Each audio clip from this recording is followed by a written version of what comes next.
and welcome to another episode of Blood, Sweat, and Tears presented by the Fantasy Holics Podcast Network. With us, as always, is wide receiver one room, Zach Brom, Castle Black, Brian Bruder, Mr. Avito, Patrick Jacks here. Gentlemen, the Super Bowl is upon us. What is your dream Super Bowl halftime performance?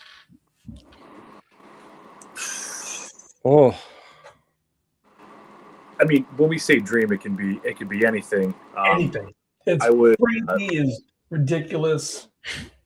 So I would point to the picture behind me back here of Nirvana and show you my Nirvana tattoo. So I'm pretty sure that would be my dream. Would be Cobain somehow resurrects and we get a Nirvana. You know what? Let's call it a two-way thing. We get Nirvana and Lane Staley also comes back to life, and we get Alice in Chains with Nirvana, because I am for sure a 90s kid, born in the 80s, loved all the music from the 90s, grew up on that shit, so absolutely love it, with very honorable mention to my favorite hip hop and like Wu-Tang and Biggie and Nas and Mobb Deep and that and Dre and Snoop and that whole era of 90s hip hop. So yeah, it would be like a hybrid of like 1992 through 1997 music.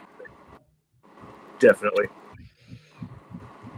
yeah, that's tough. I'm kind of a 2000s rock country. Like for me, it'd be like a Skillet or a bunch of country artists, just a bunch of them coming together singing some. I can't even think of there's too many to kind of think of. If you could throw a bunch of mashing a couple songs together, that would work. That'd be great, but I'm not too picky. I've enjoyed the last few, and I think I'll enjoy this one here, so it'll be fun. And as Metallica had to have been involved in this San Francisco Super Bowl somehow, like a Kirk Hammett national anthem guitar solo. He's done that at Giants games. It's beautiful. It's on YouTube. I'd love to see like a Metallica Foo Fighters halftime show. I don't think they've played just like a late 90s, early 2000s rock, and maybe like a Weird Al Yankovic and Kenny G flute off. That would be some like silly, ridiculous, unexpected twist. Yeah. Well, I mean, look, you wanted Metallica. We almost got the same exact thing with Bad Bunny. So, close. Close. Very close. Where, well, this, I know it's not technically the off season yet. It's the fantasy off season for all intents and purposes. I had to slide in a completely unrelated to fantasy but ridiculous story that what I dealt with after work today. So I work in a giant shopping center. There's like a million stores. There's my T-Mobile store. There's Starbucks. There's all these restaurants and big chain stores, Ross Clothes and Five Below and, sporting goods stores and this and that. It's just this giant, square mile of fucking commerce, basically. Well, there's a liquor store right behind my store. Despite me always having a frothy IPA in our shows here, I'm much more of a fucking Jack and Coke whiskey guy. So I needed to grab some whiskey after work. So leave work, pull up to the shop. Big sign in the window says our credit card machines are down, cash only. It's like, fuck, I never have cash on me. It's 2026.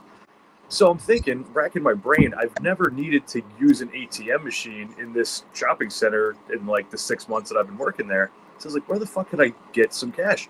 And like, none of these stores have like an ATM. I even went into this one restaurant.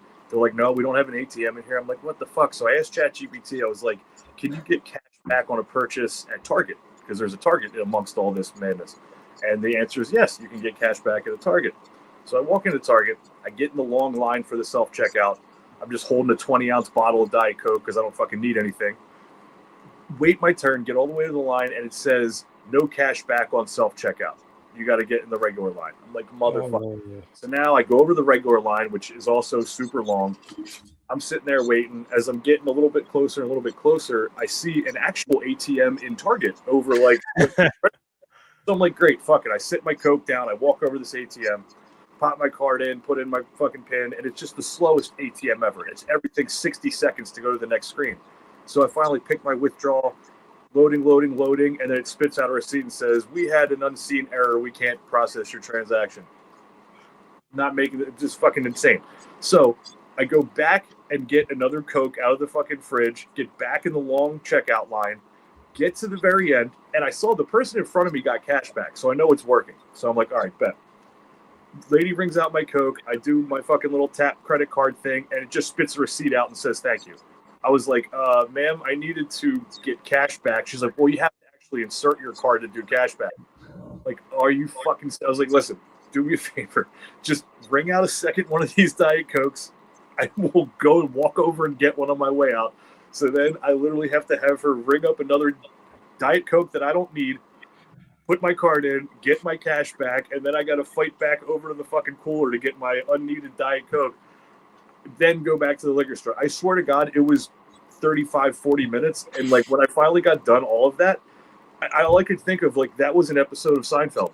Like in actual time, and like just the fucking fumble after fumble. Like I felt like George Costanza should have been like standing next to me the whole fucking time. But anyway, whiskey procured, all is well. But I had to share that because it was just so fucking ridiculous.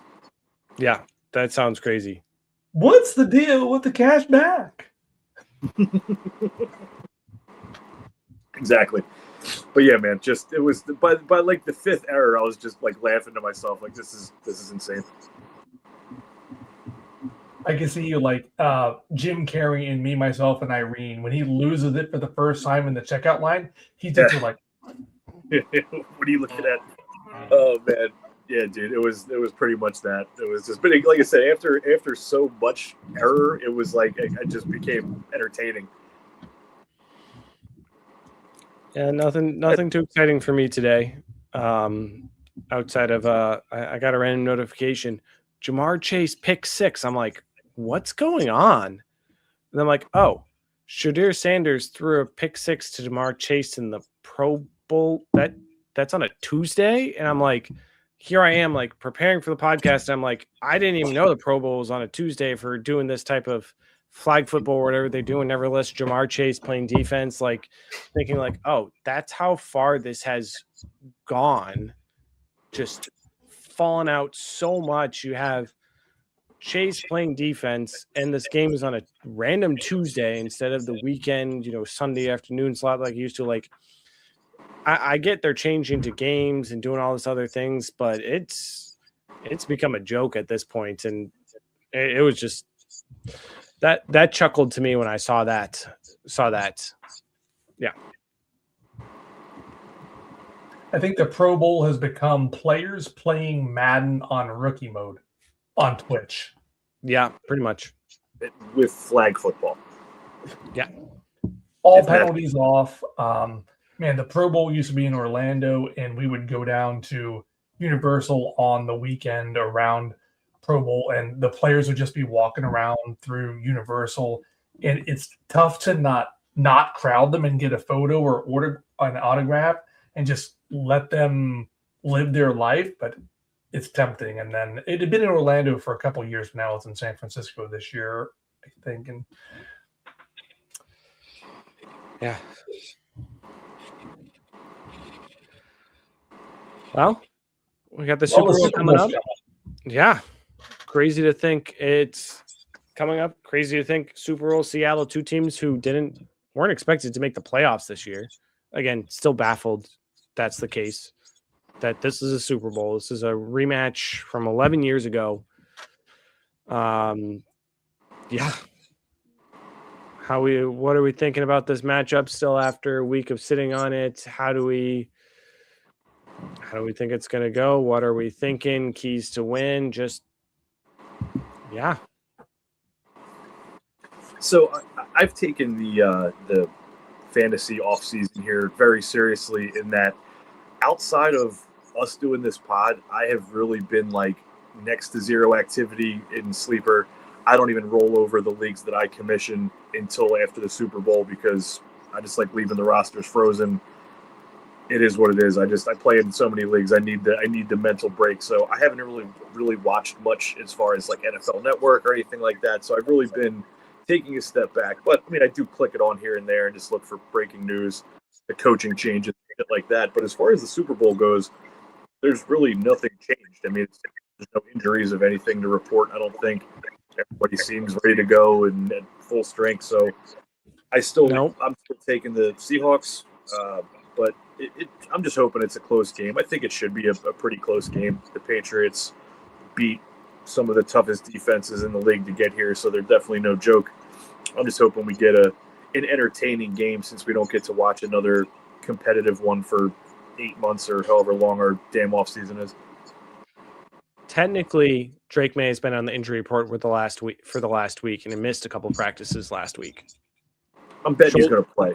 Shoulder injury. Oh, he's going to play for sure. But technically, he's been on the injury report, has a little shoulder. That's something to note for the Seahawks defense. If they get a good sack on him or something, that might re-aggravate that a little. But you're not going to have a 2-week rest time and not play. He's going to be out there. He's going to be going, but it's kind of a asterisk of keep an eye out on. But I mean, as of this morning or this afternoon, I guess Drake May has had good progress. He's still a little limited in practice, it sounds like, but he is, again, I would be shocked if he doesn't get out there.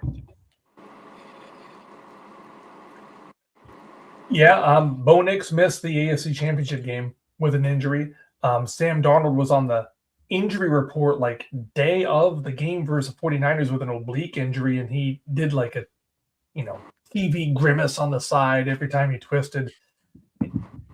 May won't miss, but man, what if he did? And what if Joshua Dobbs starts the Super Bowl? Oh my goodness. That would be horrible television.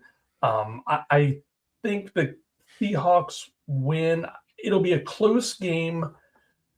It'll never be more than a 7 to 10 point lead, but the Seahawks defense, like every statistic I've seen doing a deeper dive, the Seahawks defense is unbelievable. It'll be a close game score-wise, but not in a competitive manner. I think the Seahawks win by 7 to 9 points.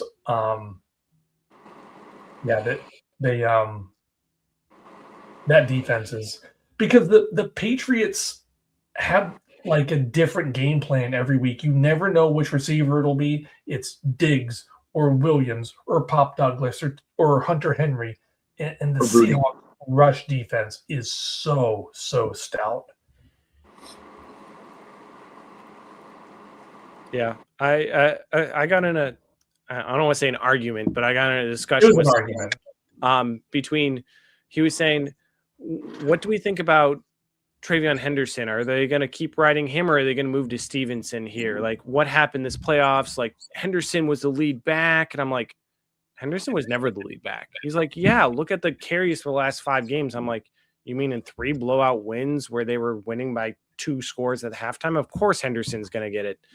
But I think so that was very interesting to see the dynamic of, Stevenson versus Henderson against this tough Seattle defense. As you mentioned, I mean, the Patriots have faced 3 top 5 defenses to get here. They're no stranger on that. But the problem is when you're looking at offenses, the Seahawks offense is much better than the Chargers should have been better, but it just wasn't. Houston had Nico Collins, who was out. Broncos had Bo Nix was out. Like, in reality, it's just as good of his defense and a better offense that they're playing. And these games have been kind of close until the last quarter. And that's going to be very difficult for the Patriots is with how strong Seattle's offense is. It's not going to be something that you can wait till the 4th quarter to turn it on, get a touchdown or 2 early in the 4th, and then ride the win. Like, you got to get scoring early, and that hasn't quite been the forte of them in the playoffs. It's been kind of outlasting and out pushing through the other team, and that's going to be very, very difficult to do with this well-balanced Seattle team.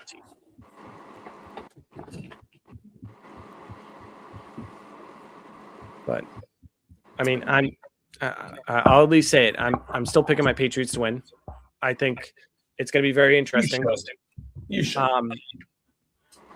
I think, again, I think with how much people are expecting Seattle to win, I think it's easier to say or easier to talk about what the Patriots need to do to win, because it's almost like baseline Seattle's expected to win, so Patriots need to throw a curveball as to what's going to happen.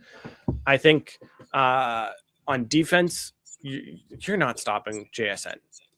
That's not happening. You could have the best two corners in the league. You're not stopping JSN. Chris Gonzalez is an amazing corner, top 5 corner for the Patriots. We're not stopping JSN. You need to stop all the other wide receivers from doing damage. That's the defensive game plan, is you give JSN 150 yards and 2 touchdowns, but every other wide receiver needs to have a combined under 50 yards. Like, you need to really hold everyone else in check because you're not stopping JSN. Whereas on the offensive side of the ball, oddly enough, I think you need to mix it up a lot with Stevenson and Henderson.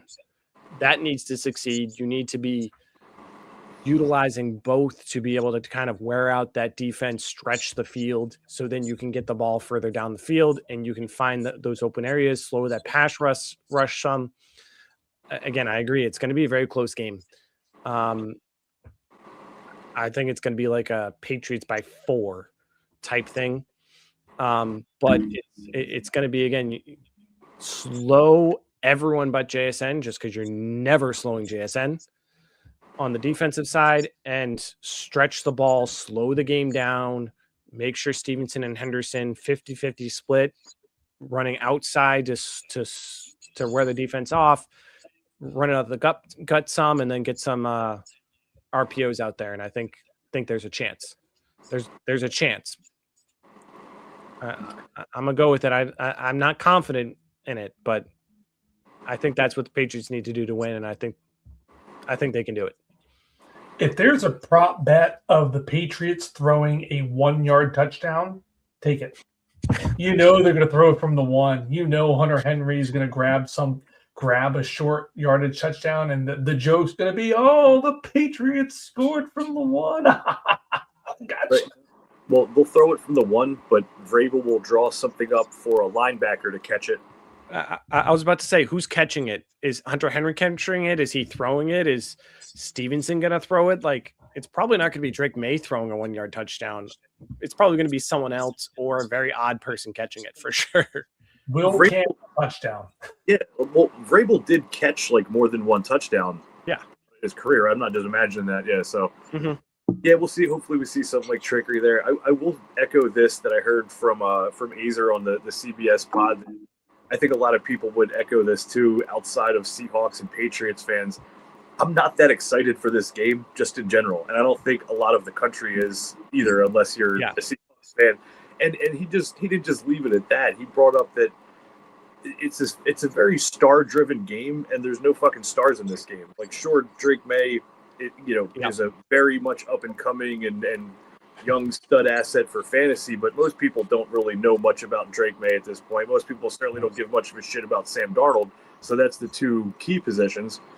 And then, JSN had an amazing year, but like, you talk to casual football fans, like, I'm quite sure my wife has no idea who Jackson Smith and Jigba is, and she at least watches the Eagles every week. She might have heard me saying something about him, I don't know, but that's all I'm getting at is that, and there's not even like a Reggie White, Lawrence Taylor level like superstar defensive player to turn in. So just the Patriots wide receiver core, the other pass catchers on the Seahawks. It is a very non-star studded game. I don't have much excitement level for it at all, but I'm just hoping that it's fun to watch. That's a very good point. I saw a graphic someone posting of who the nation is rooting to win the Super Bowl, and 50% said Seattle, 1% said New England, and the other 49% were people happy the Eagles and Chiefs weren't in the Super Bowl. There you go. I was like, that's pretty accurate. Yeah. It's more it's not, unless you're a Patriots Seattle fan, it's not too exciting of a game, unfortunately. Like, Granted, they did play really well. They both deserved it. But yeah. Apologies to Fat Boy Brant. I think this is a one and done run for Seattle. They are most likely losing Clint Kubiak to the Raiders. They've lost Zach Charbonnet to an ACL injury. He won't be ready for the beginning of next year. He's a pup candidate for sure. Kenneth Walker might sign elsewhere in free agency. Sam Darnold might just go back to being Sam Darnold, Lego Man Sam Darnold. Like, there's a lot of opportunity for turnover in Seattle, whereas New England feels a lot more stable. This could be like a very small window of opportunity for this Seahawks team as they know it to get a Super Bowl appearance even. Outside of JSN, they don't have a lot of offensive talent. They're one unfortunate injury away from out of the playoffs. And with all the coaching staff changes and potential free agency losses, this could be it. Could be. And if they lose, it's even more likely that it just goes to shit because the Super Bowl losing team almost always just has disastrous year after. The speculation of does Darnold actually truly suck will be lingering if they don't win this game. The free agents will be less likely to want to stick around if it's not a Super Bowl winning team. So, yeah, that could truly happen to anybody. This league is so constantly evolving and changing. Christ, look at the Chiefs. Look at the disaster of a season that they had after, a fucking dynasty. And it happens, and when it happens fast. So it's one of the best parts about this league is that it changes so constantly, and last place teams make the playoffs, and last place teams finish first in their division, and it's awesome. It's what makes it so competitive and keeps even the Chargers and Browns fans just going, hey, maybe, man, there's shit turns around, we can still make it happen. So unlike the league, not that I pay much attention to the NBA anymore, but the NBA just seems like a fucking joke. They just form super teams, and it seems like you just already know who's going to win. It's like, why even play out the fucking season where there's just so much of a different league with the NFL, and the one and done playoff format is just so much better than a 7-game format. And any given Sunday, my guys. Yeah, and even just when you're looking at how competitive each conference is, when you're looking at teams in the AFC that missed, that were strong teams that you're expecting, somewhat the Bengals with how their offense is, the Ravens and the Chiefs, but outside that, maybe the Colts too. But when you're looking at the NFC, you're looking at, okay, the Vikings missed. They're kind of strong with Justin Jefferson. They need a QB, but the Lions are very strong. The Falcons are coming up. The Bucks are coming up. The Cowboys are looking all right, depending. The Commanders are coming up, or at least with Jaden Daniels, it feels like it. The Giants seem like they're putting things together with Harbaugh there and Dart and Neighbors, that when you're looking at the NFC next year, the only team immediately I would say is not making the playoffs guaranteed are probably the Saints and the Cardinals. All other 14 teams in the NFC, I could see a case to make the playoffs. Whereas when you look at the AFC, Titans aren't making it, Jets aren't making it, Raiders aren't making it, Browns aren't making it, Dolphins aren't going to make it. That's already 5 teams you could probably say outside of, it's the NFL, anything could happen. But more than likely, you could cross out 5 AFC teams, whereas 2 NFC. So for the sake of Seattle not really pulling this off again, you could say that that's a decent possibility just based upon conference. Nevertheless, division, the Patriots division, is much easier in general than Seattle. The NFC West, you got the 49ers, you got the Rams who made the playoffs. And then with the Patriots, I mean, you have the Bills, but then the Jets and Dolphins aren't doing much. So like, there's a lot. Bills aren't doing much. Yeah, there's a lot pointing Even towards with Josh Allen. Oh yeah, yeah. There's a lot pointing towards Seattle having a much tougher road coming back, versus the Patriots or half these AFC teams making their way back in easy next year. So, nevertheless, the playoff teams, you got so many NFC teams on their up and up too. So, yeah, that's a very interesting, very good point about Seattle, that they need to make their mark here, or they might not make the playoffs next year.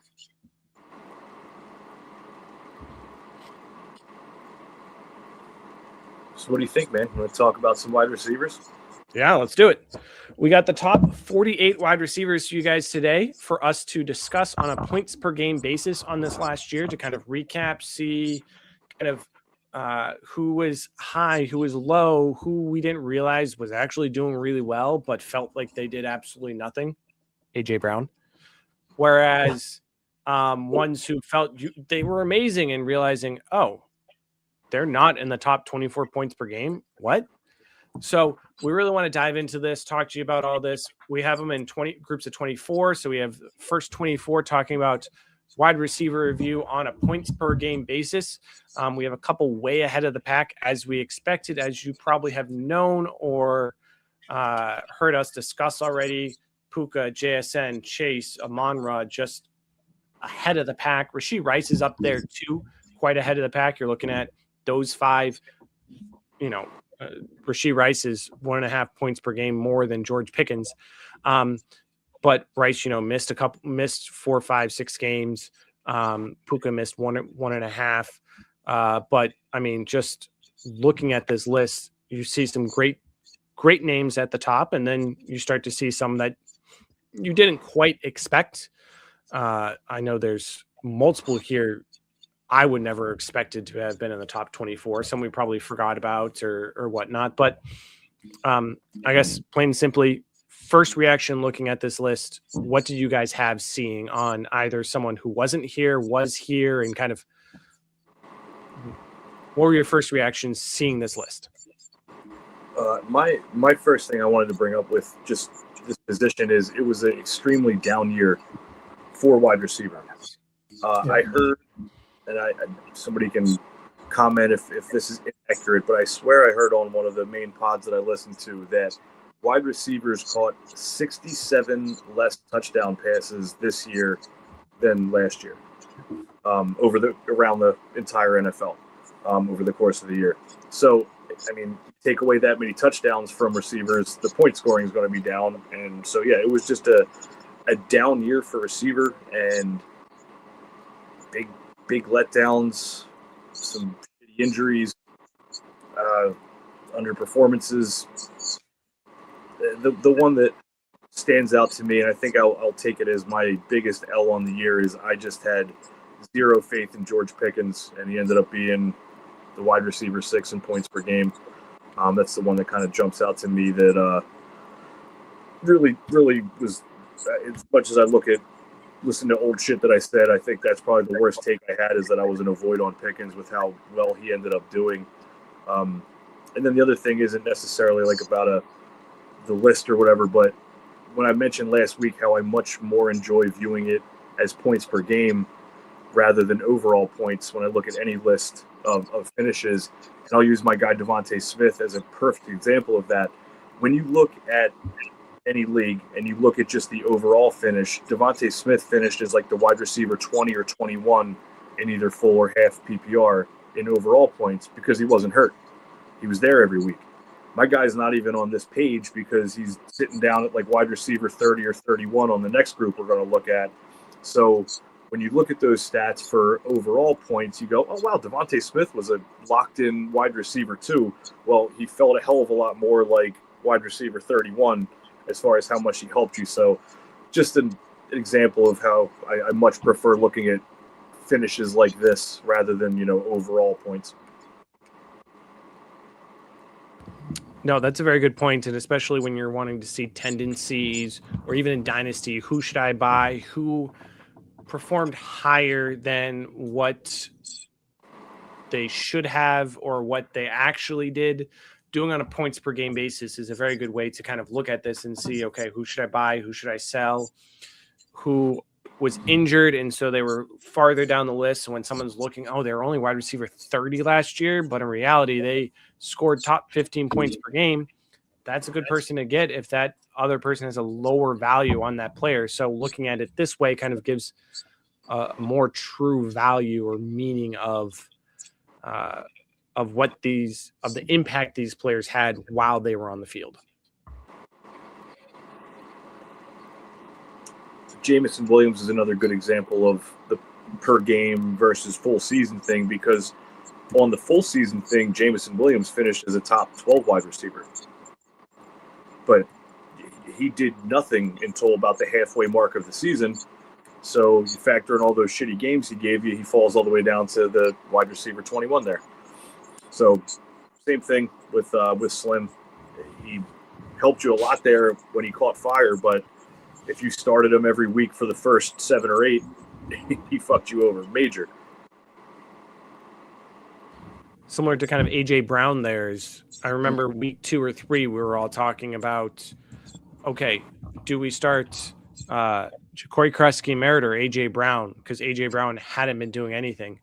And when you look at it, sure, he missed some games, but points per game, number 11, in reality is probably drafted around in redraft around that 8 to 12, 8 to 15 mark, depending on the league you're in. So he hit that mark there despite just how bad it felt starting him early on in the season. He really turned it on and came back and did really good for you if you kept with him. That's one that kind of stuck out to me of, oh, AJ Brown was number 11.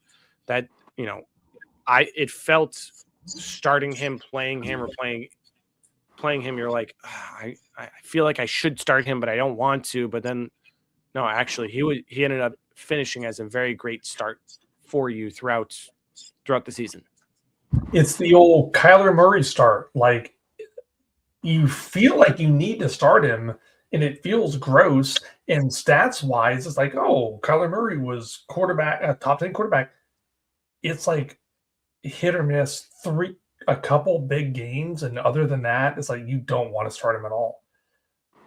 It's the same thing for like the AJ Brown, the Jameson Williams, where he had 3 games within 7 weeks of less than 10 receiving yards.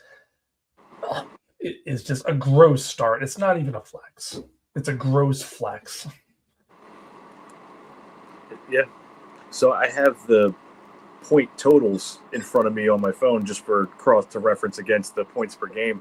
And funny enough, AJ Brown was actually 11th in overall points for receivers as well. So he finished 11th in total points and 11th in points per game.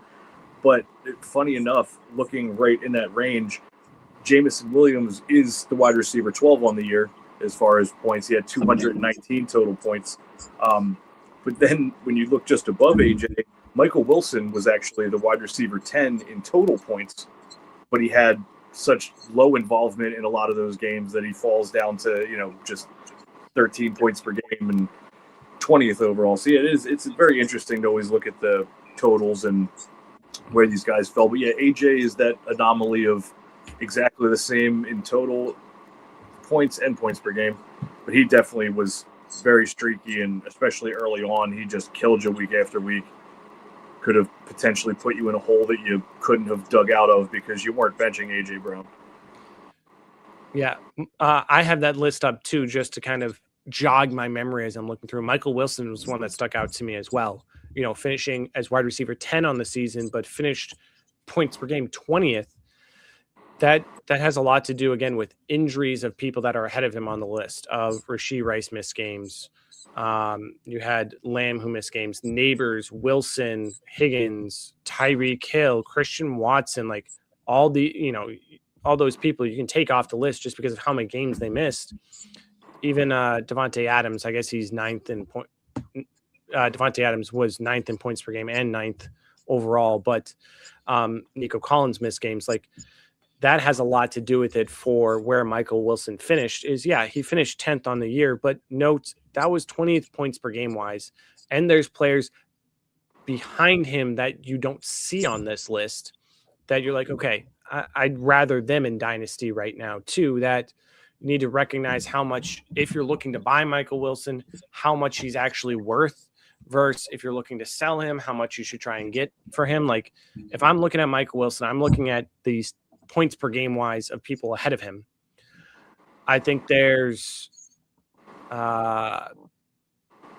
2, maybe 3 players ahead of him that I would prefer Michael Wilson then, but that leaves 16, 17 players ahead of him that I'd prefer over Michael Wilson. Nevertheless, some players on the next page or after him that I'd prefer ahead of him still, that even though Michael Wilson had an amazing season, I still probably don't have him in my Dynasty top 25 wide receivers, just with it took him so long to do this. He has Marvin Harrison Jr. there. Like, keep an eye on what you might be able to sell him for, is if you can get him for some of these stronger wide receivers or even a positional change to running back. Now might be a time to do that, because people are thinking, oh, Michael Wilson finished strong, he's going to do well. It doesn't matter who's at QB there. That's the benefit of points per game versus wide receiver finish, is noticing that. Like, if I look at it, I'd probably want Michael Wilson over Christian Watson. I'd want him over Tyreek Hill. I'd put him 50-50 with Wandale. But pretty much everyone else above him, even on a competing team, I'll still take Devontae Adams above him. So, like, everyone else above him, maybe Zay Flowers is a 50-50, but Zay Flowers still is younger and is doing really well. That I really think that's 2, maybe 3. I could say personally, I'd want Michael Wilson above, but then Jameson Williams, and I can name probably 5 other people at least on the next slide of 24 players that I'd prefer over Michael Wilson. So, I felt like 5 through 12, you could just cut and paste and drag them to the next column, and you can take 13 through 21 and drag them right into their next place. Like, they all have a glaring, like, Rice could have some legal issues, and Mahomes is out. Pickens might sign somewhere else. Chris Olave, so good to see him have a great, healthy year. What if he's not healthy again? What if Tyler Shuck just had a really good streak? Drake London might not have a quarterback. Devontae Adams might retire. CJ Stroud might suck. A.J. Brown might. Like, there's so many question marks from 5 to 12, and 13 through 21 just had a little bit of bad luck, and they feel like the rebound candidates. I would bank on, like, if you could possibly buy low on anyone 13 to 21. Not Hill. I think Hill's finished, but anybody else, I would. You could easily have a receiver from the Lamb to Williams range finish top 7 next year. Hill's got to keep playing to pay that child support, though. So we'll see him for a few more years. Probably. Yeah. That injury was horrific that Hill had.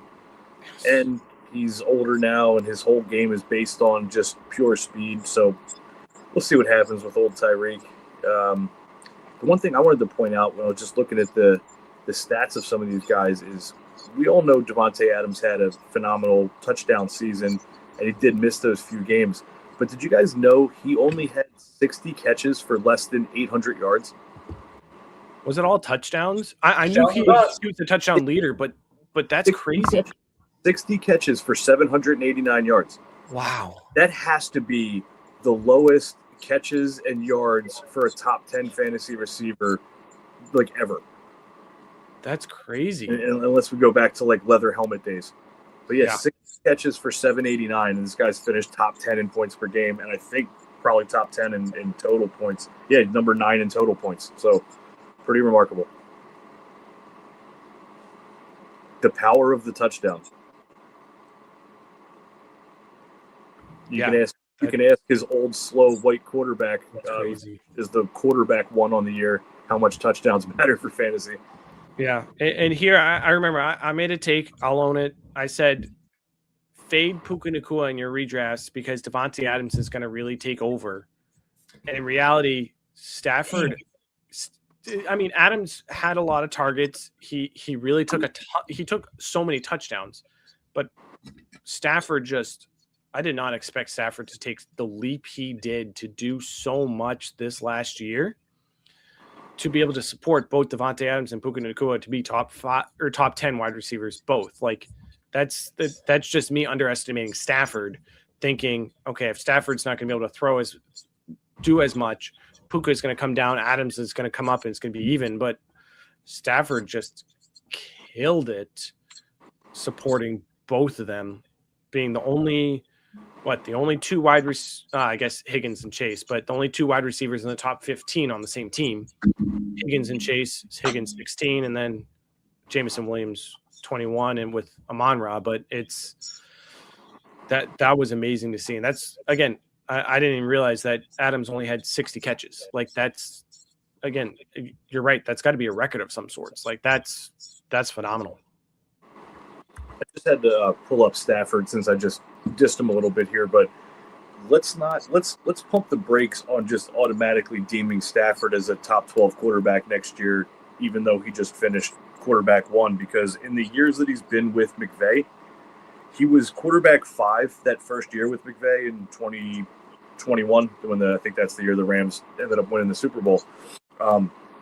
The next year, he did get hurt. He only played 9 games, so we'll kind of throw that one out. He was like quarterback 30-something. But in the next 2 years where he was healthy, 2023 and 2024, he was the quarterback 15 and the quarterback 19.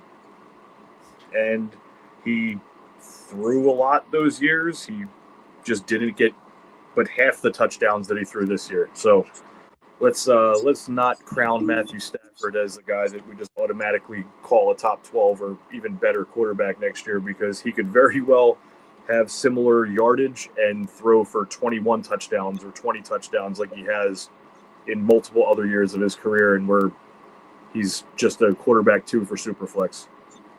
And a guy like Devontae Adams, who's catching 60 passes, is only catching 6 touchdowns, and he's not on either of these lists.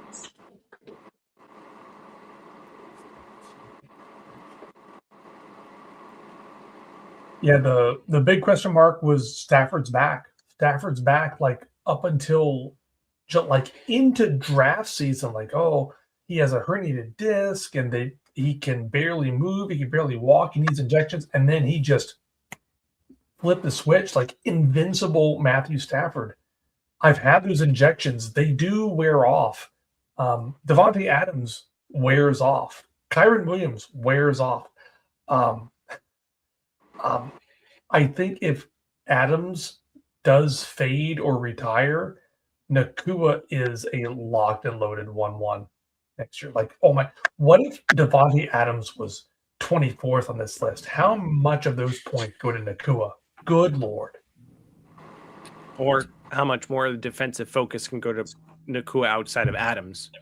I mean, there's some feeding there, but yeah, I mean, Adams has come out to say, granted, a lot can change, but Adams has come out to say pretty much that he's playing with Stafford until Stafford retires, and he'll retire with him. Now, again, a lot can change. Who knows? But I expect Adams to be another year or two. And seeing and hearing that stat line of him only having 60 catches, I think that's going to be very similar going forward. He's going to have less catches, but they're going to be high impact. They're going to be those touchdowns. They're going to be at the moments they need him. Maybe he'll drop down fantasy-wise some, but as a real-life NFL receiver, Adams will still be a force to be reckoned with for a few years for the Rams. All right, here's one for you to move off of Rams talk. Yeah. Say over the course of the offseason, we get word that Patrick Mahomes is going to be okay for week 1. We get word that Rashee Rice, whatever this off-field stuff, was just dismissed, or there's not going to be any type of suspensions or anything. And we also already know that they did bring Eric Bieniemy back as the OC there. Now, we know the OC is basically a helper for Andy Reid. It's not really changing too much, but the Chiefs had a much more successful, faster paced offense for the enemy than they have the last years while he was gone. So if we have healthy Mahomes, we have no trouble Rice, we've got the enemy back in place. Where are you drafting Rice in redraft next year, and where do you see him roughly as dynasty wide receiver? What if we have all those positives for him? With all that in mind, I'm drafting Rice around my wide receiver 6 or 7. So again, if Mahomes is start rated week 1, their OC's back, looking great. I would still draft the 4 above him, ahead of him. I think you have to. I think Buka, JSN, Chase, Amon-Ra, you have to. I would throw and postulate that you could draft him as high as 5. I'll say 5 to 7. I think the next 3 are depending on your flavor. Where I'd put Rice, I'd put CeeDee Lamb. That depends on Pickens and such. I mean, Lamb missed a bunch of games, and he played some games injured, so that points per game is a little skewed in that he was in and out of some games, so he couldn't quite get as much play time to get those points. And Malik Neighbors with Harbaugh and Dart. I think you have to throw Malik Neighbors immediately back up into that top 5 discussion. So I think Rashee Rice for me is in that 5 to 7 range with Lamb and Neighbors. I think if you wanted to make the argument that London, Nico, Garrett Wilson, AJ Brown, that those guys are near him, I would humor you.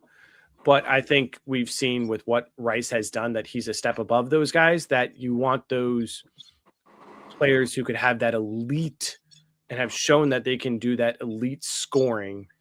And really, I think it's those 7. Obviously, the 4 above him, and then Rice, Lamb, and Neighbors, I think, are together as a pick your flavor. I fully agree with that. I was just going to say Lamb and Neighbors will definitely be right in that conversation. I think Lamb will almost universally be drafted over him. I was going to say the opposite. With how Pickens did this year, I feel like people would draft Rice above Lamb, and Lamb will be that 7th man out. So, I guess let me change that just a hair. In your run-of-the-mill leagues, your home leagues, yes, not a bunch of people that have podcasts and fucking suffer like us with this nonsense, I think CeeDee Lamb ends up having like just an overall higher ADP on the websites because there's more casuals than people like us. But yeah, I mean, Pickens, it's such a wild card with, does he get franchised? Does he leave? Do they give him a long-term deal? We'll see if he's there, it affects both of their values so much. Because if Pickens leaves, I don't think there's anywhere he could go that people would look at him as more valuable than he is on this Cowboys team with how well he did. And if he does go somewhere else, that would just skyrocket. Lamb would be up there immediately being considered amongst the top 2 or 3 again, just based on the fact that Pickens left. So yeah, that's something obviously we'll know well before the time to draft our redraft teams. But that's just such a swing on both their values with what Pickens does.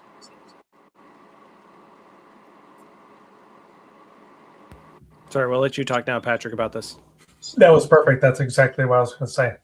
Lamb and Neighbors up in around the Rice range. Like what Brian said, if Mahomes is healthy, if Kelsey retires, Bieniemy there, it's hard to deny the talent. There's a little bit of off-field issues, but the off-field issues never seem to be as bad as people anticipate. If there's no real threat to other targets, like Xavier Worthy's all well and good. If Kelsey retires, Lamb and Pickens almost cannibalize themselves. But if Rice has no other threat to targets at all, there's so many question marks. Jalen Royals, who knows? Worthy's okay. If the Chiefs don't get a wide receiver, in the draft of free agency, I'll keep Rice. I mean, no lower than 8. Yeah. Now, that brought up an interesting thought that you mentioned, Brian, with George Pickens. I'm going to postulate 3 teams. So if George Pickens, if he doesn't get franchised, if he can't stay in the Cowboys, you mentioned, I don't know if there's other teams that he would do better at, or he would drop in value. I'm gonna mention 3 teams with George Pickens that if you would go to, if you would have him higher ranked or lower ranked than the Cowboys. So first, if Pickens went to the Buffalo Bills with Josh Allen, would you have him ranked higher than with Prescott with Lamb? So with Pickens, I'm sure you can name some multiple scenarios like Buffalo where it would just seem like a perfect Madden video game situation. Just slot him in, and there's no competition. It's gonna be perfect.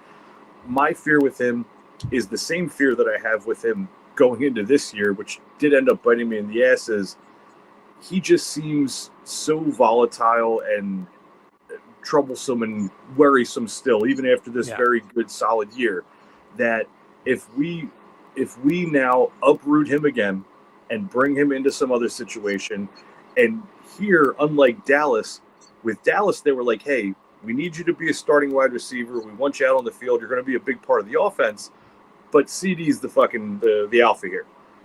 I think that role fit him so well, and I think that's why he succeeded so well, is that it wasn't just all on him. It wasn't some nuclear contract they gave him.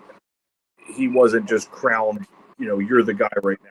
If he goes to the Bills or basically anywhere else you name on some mega free agent deal, I think that is all just too much for him and his fragile, whatever, hormonal balance, whatever you want to call it.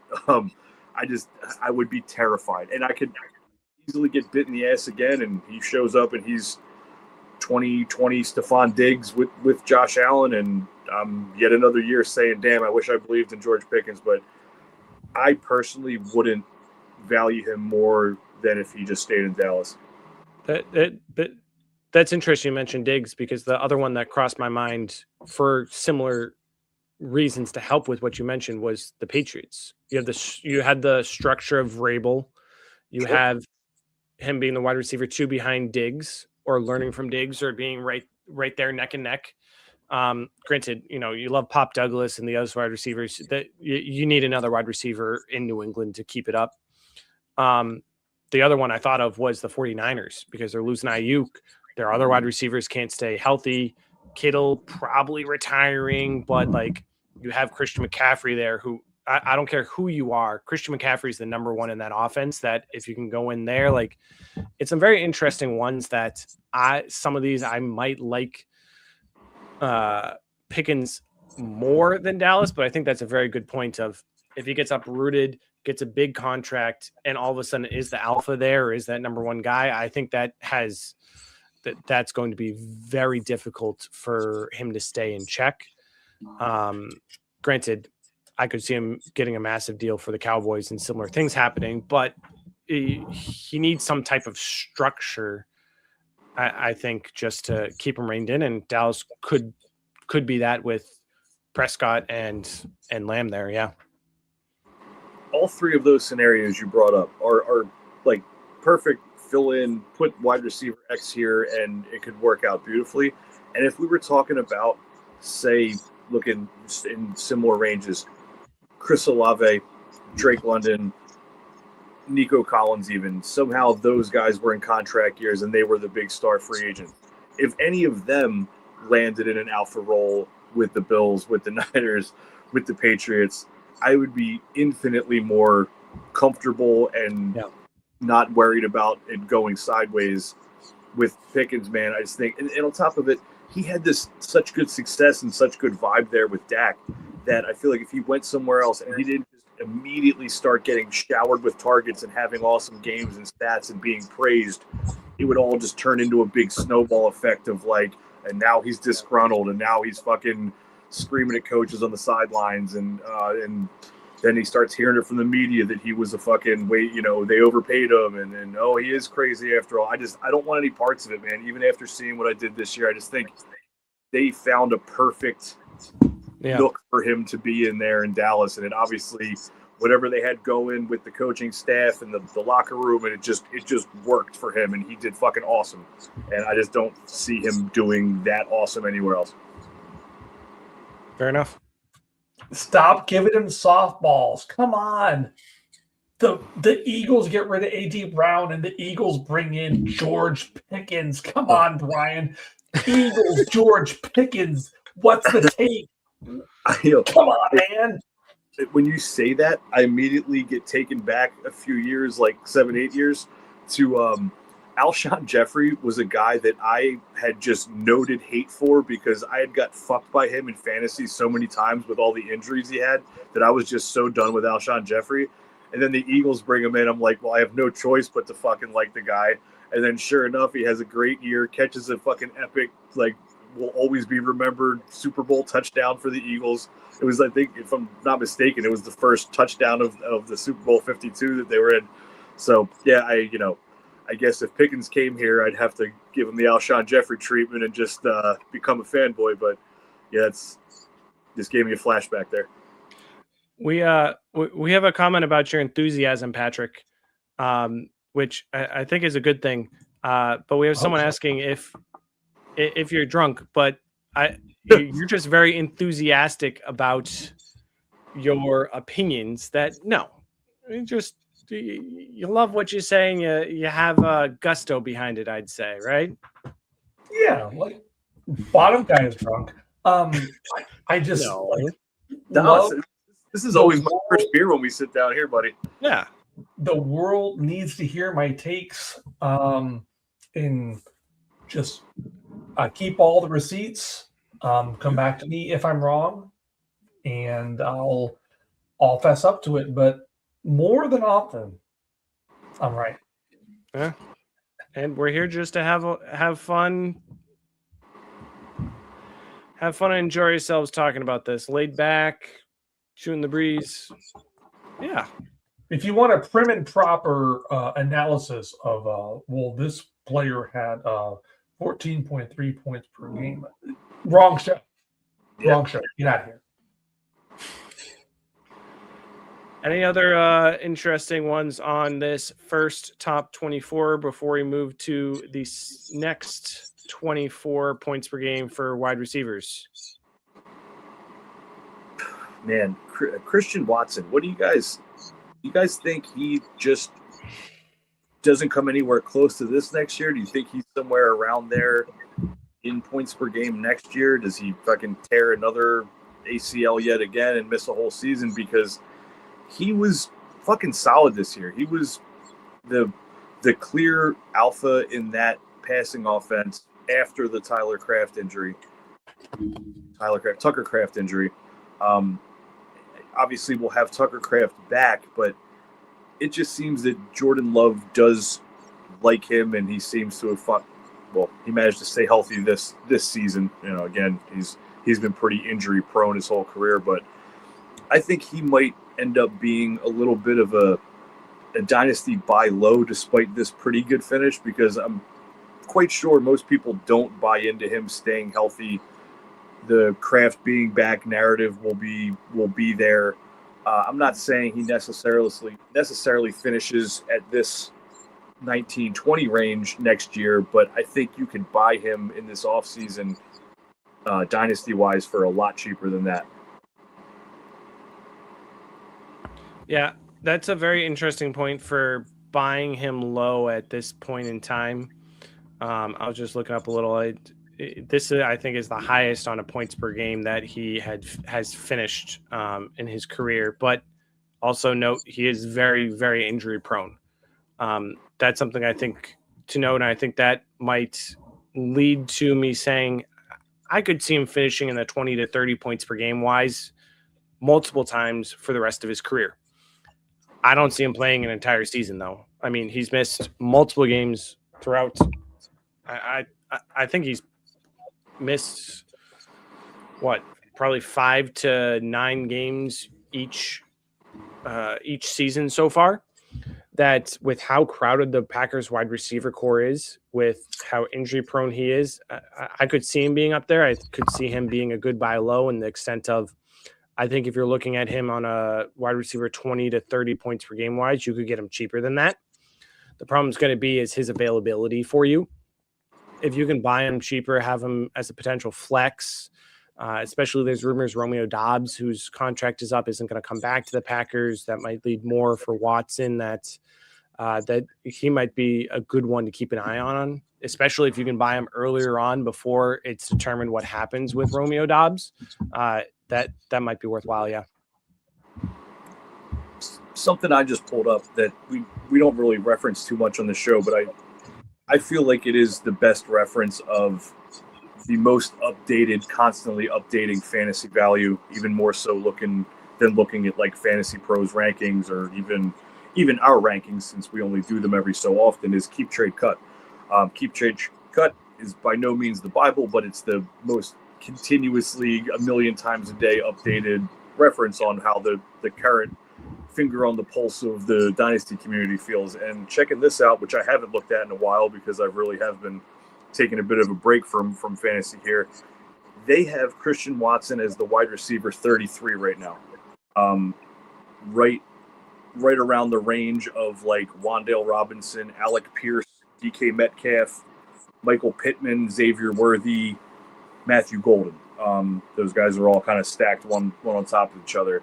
So I think if you can get him in that range, and I almost feel like people view him even a little bit lower than that with the injury concerns, I think we could see him carry a few years of value in this above that, 20, 25, 27 range. And who knows? He's got the physical tools to be really, really good. If he played a whole season and continued to build a vibe with Jordan Love, I just think he's someone that might be interesting if you can get him around wide receiver 33, 35, 36 prices. That will all plummet too when all these incoming rookies come in. Pretty much any wide receiver taken in the first round of the NFL draft will immediately be valued ahead of him. So therefore, he's going to be down at the wide receiver 40 or so range. Yeah. Yeah, I didn't like him at all. I thought he was just a byproduct of North Dakota State Trey Lance. I think the Packers had seen enough. He's hurt a lot. He has some of the worst hands in the entire league. His drop percentage in college was over 10%. It was astronomical drop percentage, but he looked a lot better this year. He earned himself another contract somewhere from another team in the NFL. He definitely doesn't finish 19th, but he's a weekly start.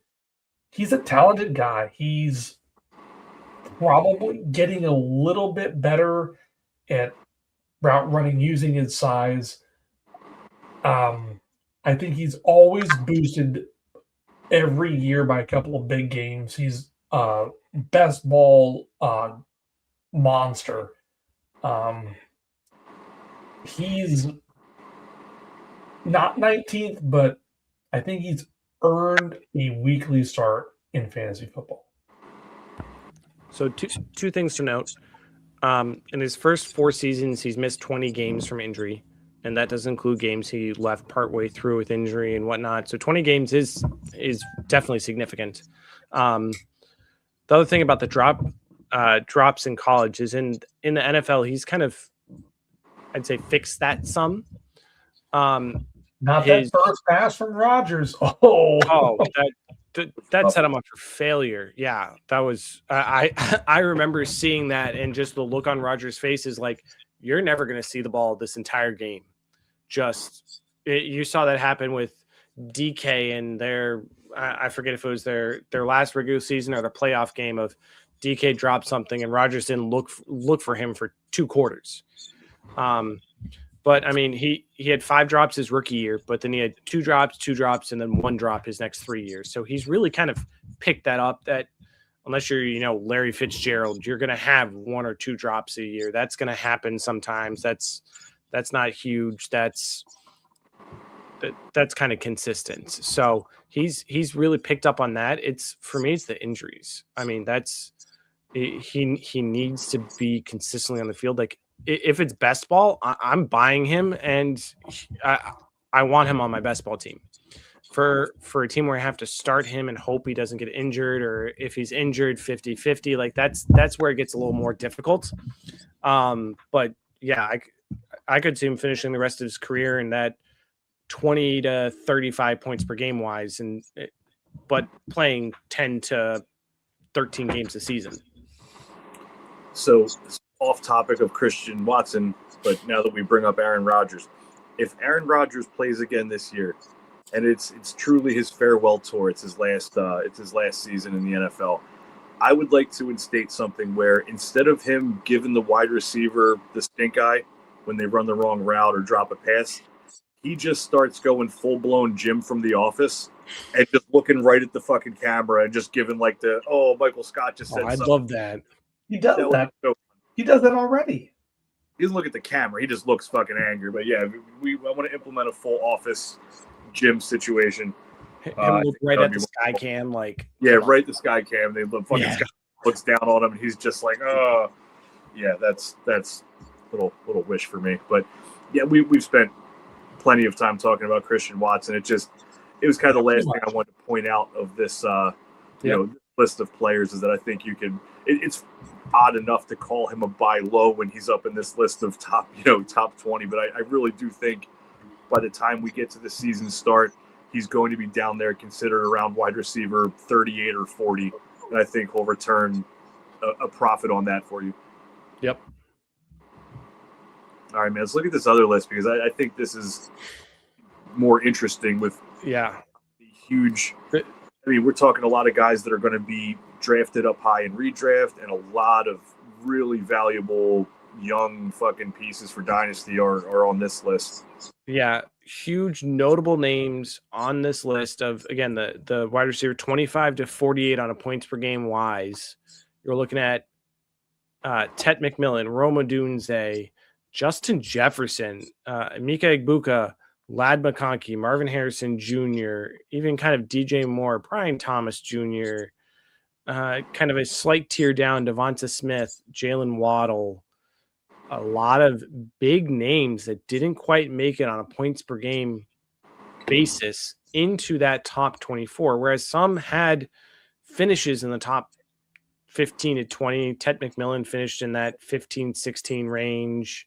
Devonta Smith did too, similar idea. But yeah, you had a lot just who didn't quite consistently get it done that are down here in that awkward 10 to 12, 10 to 13 points per game. That you're good in your flex, but some of these guys, they're not on your team as your flex. They're on your team as your wide receiver 2, some wide receiver 1. And again, this is points per game. We could bring up that a lot of these guys dealt with some injuries and missed some games, but that's relevant for points per game.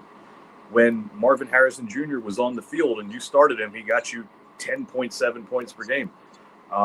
So yeah, it is definitely pretty eye-opening. The thing that jumps out to me when I look at this is how tight the points per game difference is, because you go all the way up to Devonta Smith at 30 at 11.9, and you drop all the way down to Lad McConkey at 38, and they are 0.6 point difference. You know what I mean? So this is these guys. It's almost like they all had within 2 points of each other effect on your team. So it was really a similar story on how much these guys helped you, and it's the ones that you spent big money on, like Justin Jefferson and Lad and Brian Thomas, that really fucked you because you drafted those guys as probably your first wide receiver on your team.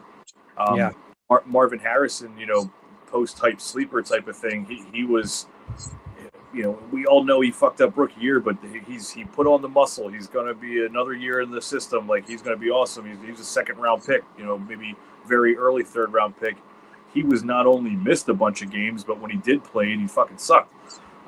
10 points, sucks a harsh for 10 points. He you'll take 10 in your flex or whatever. But yeah, and I have to, I'm contractually obligated to mention DJ Moore. Fucking 10 points a game. Womp womp. At least he made the list. As I have Keep Trade Cuts wide receiver rankings up in front of me here, Luther Burden, who doesn't even make this list, is wide receiver 20 in Keep Trade Cut, just barely behind his teammate Roma Dunze, and ahead of. Here you go. I don't know how you guys feel about Luther Burden. I'm not a huge fan.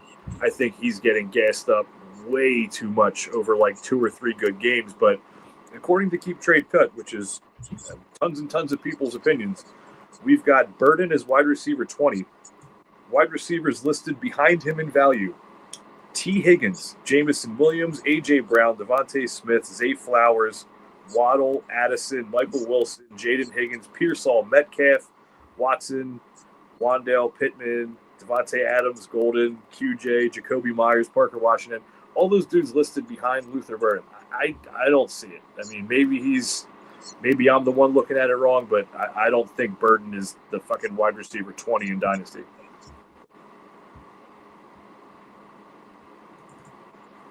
Yeah. Oh, that's the wrong one. I'm so sorry. Give me just a second. It does seem like some recency bias.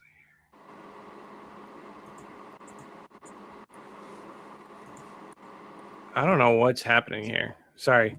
Graphic wise. Keep talking about Luther Burden. Graphics are eluding me right now. Keep going. Yeah, I mean, I just feel like the second he had that big game, I forget if it was one of the playoff games he had a big game, or it was like one of the last games of the season where he had a big game. 49ers game. Yeah. And yes, it was a very good game, and I do think Luther Burden is explosive. He's one of those dudes that can really move with the ball in his hands. He's very tough to tackle, and he's elusive, and he's fast. And I'm not saying he's trash or shouldn't be valued high in Dynasty, but I just think he's been just so pushed up. I mean, like I think by the time the season starts, he's probably going to be like a coin flip with Roma Dunze, and maybe that's right. Again, I fuck up calls. I thought Pickens was going to suck. I could be very wrong on Burden too, but I just, as soon as I got down to seeing DJ Moore there and not seeing Burden on the list, I wanted to touch on that because Burden just seems like that guy that's just going to keep going up in value all offseason and just, in my opinion, burn people and get overpaid and overdrafted. So that's the very interesting part about Burden is I think there's 2 factors that are really having him so high in value, which again, I don't quite agree with. Again, I live in Bear country. I watch Bears every day or Bears every weekend. There's 2 things that are really pushing Burden's value to go up is that he was injured early in the offseason. And the Ben Johnson offense is so complicated that it took him so long to really dive into it and get utilized. So it wasn't until week 10 or 11 where he started to get more and more snaps. Coincidentally, at the same time, Dunze got injured. When you're looking at this, Dunze injury, Dunze's injured, so Burden's in. Burden's the wide receiver 2. He's running less routes than Zacchaeus, which, again, doesn't quite make sense. How are you running less routes than a 27, 28-year-old receiver? He's getting good targets, but he had 2 good games. He had a good game in week 3 where he had a flea flicker for 60 yards, and he had a wide receiver 1 week in week 17. Those were his 2 good games. Otherwise, I don't think he finished in the top 20 or 25 as a wide receiver performance-wise. But I think the factor is that people are thinking it took him so long to get involved because of the injury. So he's going to have a whole offseason to get involved. A lot of people are thinking DJ Moore is going to get moved. So, Burden's become the wide receiver 2. Next is that on a yards per route basis, Luther Burden, I think, is number 3 or 4 in the league on yards per route run. Right up there with Puka and JSN. Like huge top numbers, elite numbers in yards per route run. And that's where people are saying, okay, he has huge yards per route run. So that means when he gets more opportunities, he is going to be amazing and score. I know some people are telling me that he will surpass Odunze as the Bears wide receiver 1 and be a top 5 dynasty asset next year. If you think that, go ahead, spend everything you can to get him. I saw a trade earlier today of Malik. Someone sent Malik Neighbors straight up for Luther Burden. Jesus Christ. I was like, what? Why can't I never get these trade offers? Like, please and thank you. As you know, as wide receiver guy, I have a wide receiver model looking at Burden. Here's the one thing that I want to point out, in that I don't think Burden is really going to live up to the expectations that people think he will. And that is the fact that what he's doing right now is exactly what he did in college. He had a high yards per route. He didn't run huge amount of routes. He didn't have a huge amount of snaps. What I mean by that is he was never I'm going to run 80+% of the snaps. I'm never going to run top 20 number of routes. He's a guy that he comes in, has design plays for him. He's electric when that happens, but he's not a consistent on the field wide receiver going to be there for 80-90% of your snaps type of wide receiver. We saw that happen in college when he was the wide receiver 1 on their team. And we're seeing that with the Bears still. I mean, even when Odunze was out, he was getting the third or fourth number of targets behind Loveland, DJ Moore, and sometimes Zacchaeus or Kmet. More Zacchaeus. He was running less routes than Loveland, Moore, Zacchaeus, and sometimes Kmet too, while Odunze was out. And this was when he was running and involved in that Ben Johnson offense. So I don't see him being a top 20 wide receiver, just because I think his ceiling and consistency is going to be limited because of everything we've seen about him. It's that people see that yards per run and say, okay, he's going to run twice as many routes next year because he didn't run as many early on, and all of a sudden he's going to be amazing. It's not going to happen. And you said that a lot of people think DJ Moore will get traded. I just don't think it's financially possible, really, for him to get traded. It's just such a massive contract that is almost not DJ Moore specifically, but my big knock and my reason of thinking Burden isn't going to be even close to that valuable is all those mouths to feed. I mean, if everyone's there and healthy, we're talking about Loveland, who really exploded at the end of the year, who obviously has a vibe with Caleb. Rome Odunze, who before he got hurt a lot of it was touchdowns, but he was breaking out for sure, and he was a rock star college talent. I'm sure Rome did excellent in your wide receiver model. I remember so many people saying that if he wasn't in the class with Neighbors and Marv, he would have been a clear wide receiver 1 in a lot of other classes. So I think everybody agrees that Rome is the superior talent. You have all that going on. There's just Luther Burden, who's this big play, random type, explosive play guy. I'm never going to consider that the wide receiver 20. I don't know. That's like I said, the talent around him and the lack of passes that he could potentially catch are more so what worries me about him than his actual talent level. If those guys, multiple got hurt, if somehow they did trade DJ Moore and then fucking Rome got hurt in week 1, yeah, then we're talking about a completely different scenario. But as it stands, I'm out on Burden at those prices. Let me share a couple percentiles. So with my wide receiver model, I run stats for their an average of the final year and their best stats for the rest of their years. And I have this for the last 10 years of wide receivers, and I can get percentiles for these stats based upon the best that a wide receiver has done. I use that to kind of compare and see how good a correlation a wide receiver is to succeed in the NFL.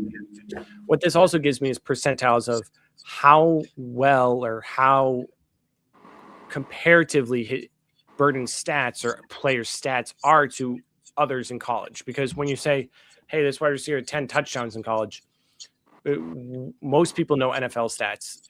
That doesn't mean too much.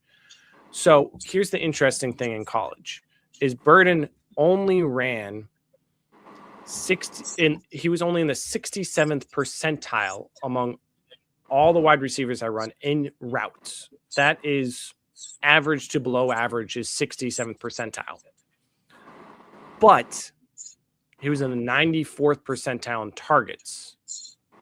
He was in the 87th in yards per route run. Like he was high in the others. But that's the thing where I didn't expect him to do as well is can he run 67th percentile in routes? Again, that's 60-70% snap percentage and get 94%, get the majority of 94th percentile targets, get a majority of targets. Is he going to be able to succeed and do that in the NFL? And if so, what people expect from him is going to happen. But if he's going to run those number of routes and the target's going to draw back, that's when his consistency isn't going to keep up with expectations. And that's, I think, what we're seeing is he's running the same route percentages, keeping that lower routes, but he's not getting nearly the targets he did in college. He got hyper-focused when he was on the field in college. He's not getting that with the Bears. Even if somehow they move a $30 million wide receiver in DJ Moore, it's not going to happen. And this is a long thing about Luther Burden. I've had this discussion with many people. That's a kind of a thing for me. I'm sorry if I talked way too much about you bringing him up there, but I think wide receiver 20 is crazy. And if you can get any wide receiver above him, that for him, especially Malik Neighbors, don't even question it. Do it instantly. Yeah. According to Keep Trade Cut, you'd be able to get T. Higgins in a plus, or Devontae Smith in a plus, or Zay Flowers in a plus, or Waddle, or or 1-for-1 for Thomas or Marv. So crazy.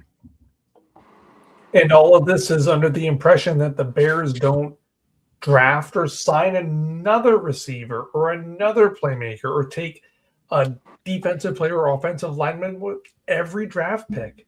Like the Bears are going O-line and defense guaranteed with everything. They have, if you look at their entire offense, Loveland, Odunze, Burden are on rookie deals. Komet's on another 2-3 year deal. Swift is there. You got Manungai. Everyone's on a young deal on the offensive side of the ball. You're going to draft defense. So I don't expect that, but I expect there's going to be a cap. But they'll draft offense. It's Ben Johnson. Someone will slip to the 5th round and like, oh my God, they got that guy in the 5th round. Holy crap. Yeah. We should probably touch on the guy in the graphic, considering superstar Justin Jefferson didn't even make the top 24 list. I don't know. I still have Keep Trade Cut up here. We've got Justin Jefferson currently sitting as wide receiver 7 in Dynasty ranks. Would you guys consider him a buy, a sell, or a hold at wide receiver 7 overall in Dynasty ranks? And mind you, this is as of right now. We are just kind of under the assumption penciling in J.J. McCarthy to be the starting quarterback there. I think, if anything, if it's not McCarthy, it's some type of journeyman bridge, nothing super special. So I don't think some magical quarterback's coming in that's going to make him so much better. Now, you do have to point out that Jefferson was at least like serviceable and start worthy in the games that Carson Wentz played, and McCarthy's the one that more or less made him like unusable. So all that being said, where do you guys feel about any dynasty shares that you might have of him, or like where you'd have him in a startup? Because KTC's got him at wide receiver 7 right now, behind JSN's actually wide receiver 1. Puka wide receiver 2, Chase wide receiver 3, Neighbors wide receiver 4, Amon-Ra number 5, and Lamb number 6, and then Justin Jefferson at number 7. Again, that's KTC, which updates constantly. It might be a little different order tomorrow morning, but that's where it sits now. So are you higher or lower than 7 on Jefferson, given the unknown and what happened this year? So for me, I think there's 2 factors. I think saying he's 7 is not a disservice to him with how loaded the position is. Like when you think of Justin Jefferson, you say he's 7th, that's crazy. And you're like, oh, those are some very good players ahead of him. Now, in the extent of, I think you could probably get him cheaper than wide receiver 7. And I'm going to say, I think it depends on 2 things as to if I'm going to buy or when I'm going to try and buy Justin Jefferson. I think the first is it really depends if you're competing or rebuilding next year. If you're a hard competing person next year, and we're looking at J.J. McCarthy or a journeyman quarterback, Justin Jefferson's not really someone I'm trying to target and buy low in the extent of how much I'm going to need to give up for him.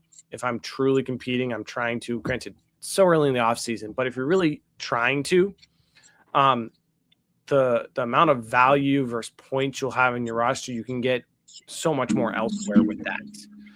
On the flip side, I do think he's a buy low. It depends on how risky you're willing to feel. If you're willing to risk it, say, okay, J.J. McCarthy or even Carson Wentz aren't going to do amazing things for him, that his value is going to drop more when McMillan, Egbuka, Rice, these other players, Pickens, when his contract's figured out, these other guys are going to raise in value, which will drop Jefferson potentially. That if you're willing to risk that, you might be able to buy him cheaper later on. So I think it depends on how risk averse you are. I think he's a buy low now, but there's a potential of his value dropping even more that you might be able to get him cheap later on. Kind of a sneak preview on my Cardinal Tate incoming rookie is that's kind of what I think will happen with him. Is he's not going to have a great rookie year, but he's going to be amazing. That it depends on how risky you're willing to take with trying to get the most bang for your buck on buying him. Of buy low now, sure. Might be able to buy cheaper later, though. Did Keep Trade Cut have Neighbors over Amon-Ra? Did I hear that right? By 1 spot, and they go by like a 9,999 point value. So we're talking Malik Neighbors valued at 7,756, and Amon-Ra valued at 7,605. So it's a little low, 100 point difference, but they're back to back. Literally even with KTC, yeah. Even. I mean, I love Jefferson. He might be my favorite player in the league, but I don't know. Can the Vikings get it right? McCarthy sucks. Cash in every receipt you want that you had against me. I thought he was going to be serviceable. Carson Wentz looked incredible compared to J.J. McCarthy.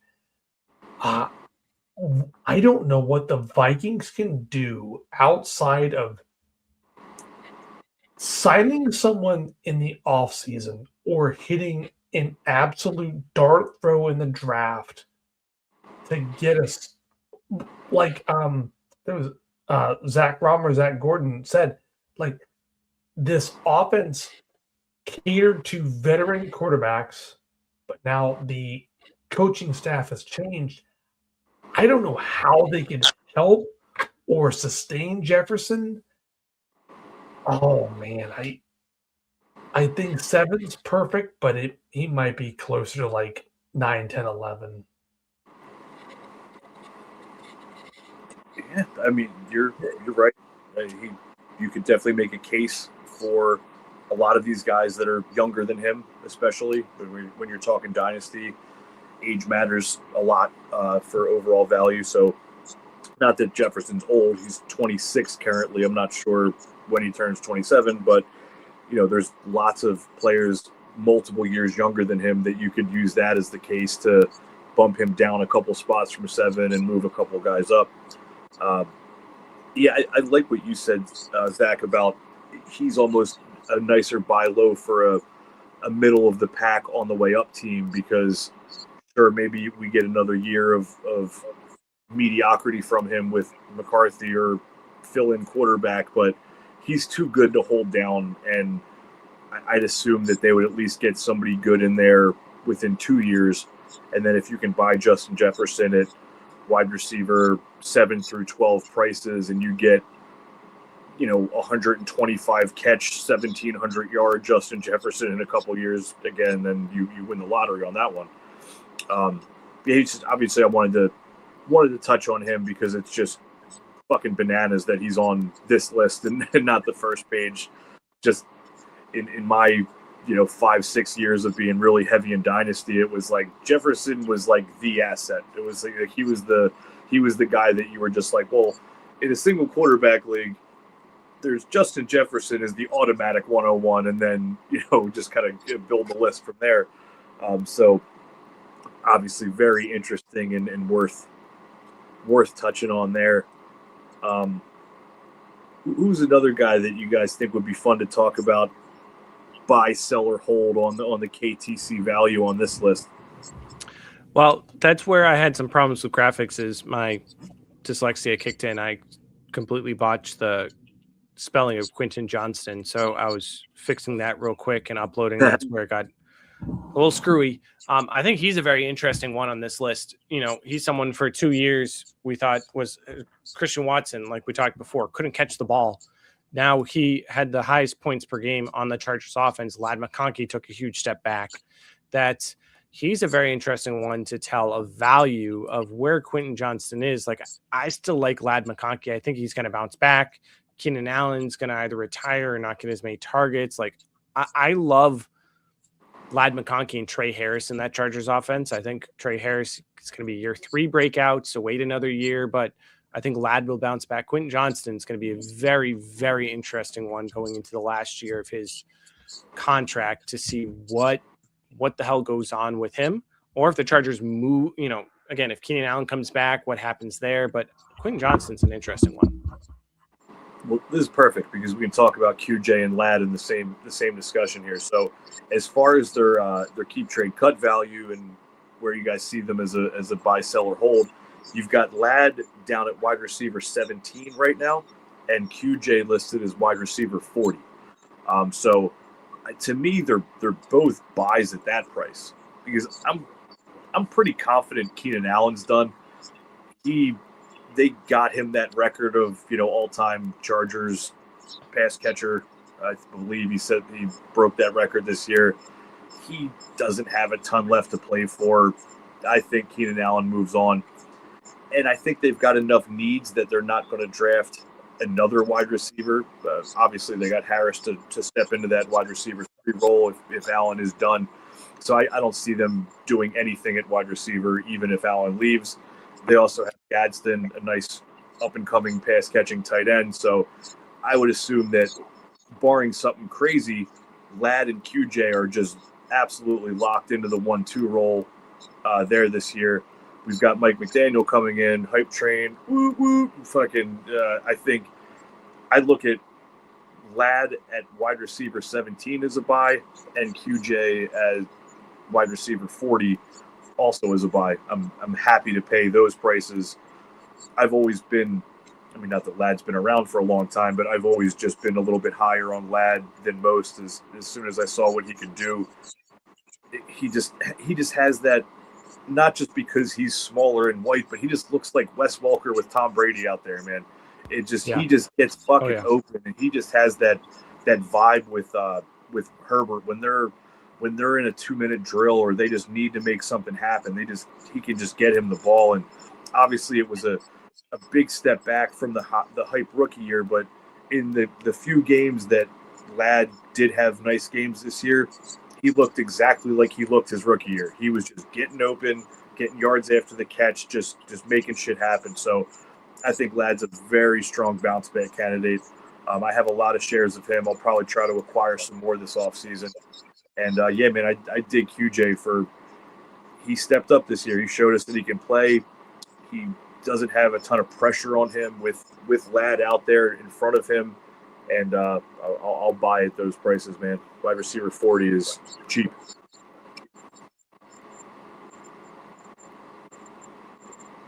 But they still have Trey Harris looming.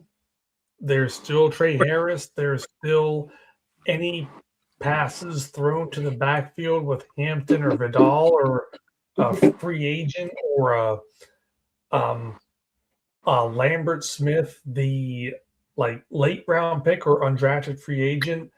There's still a lot of mouths to feed there. My biggest buy is Ibuka. People were the highest of highs with Emeka Ibuka. Oh my Lord, I got this gem draft pick.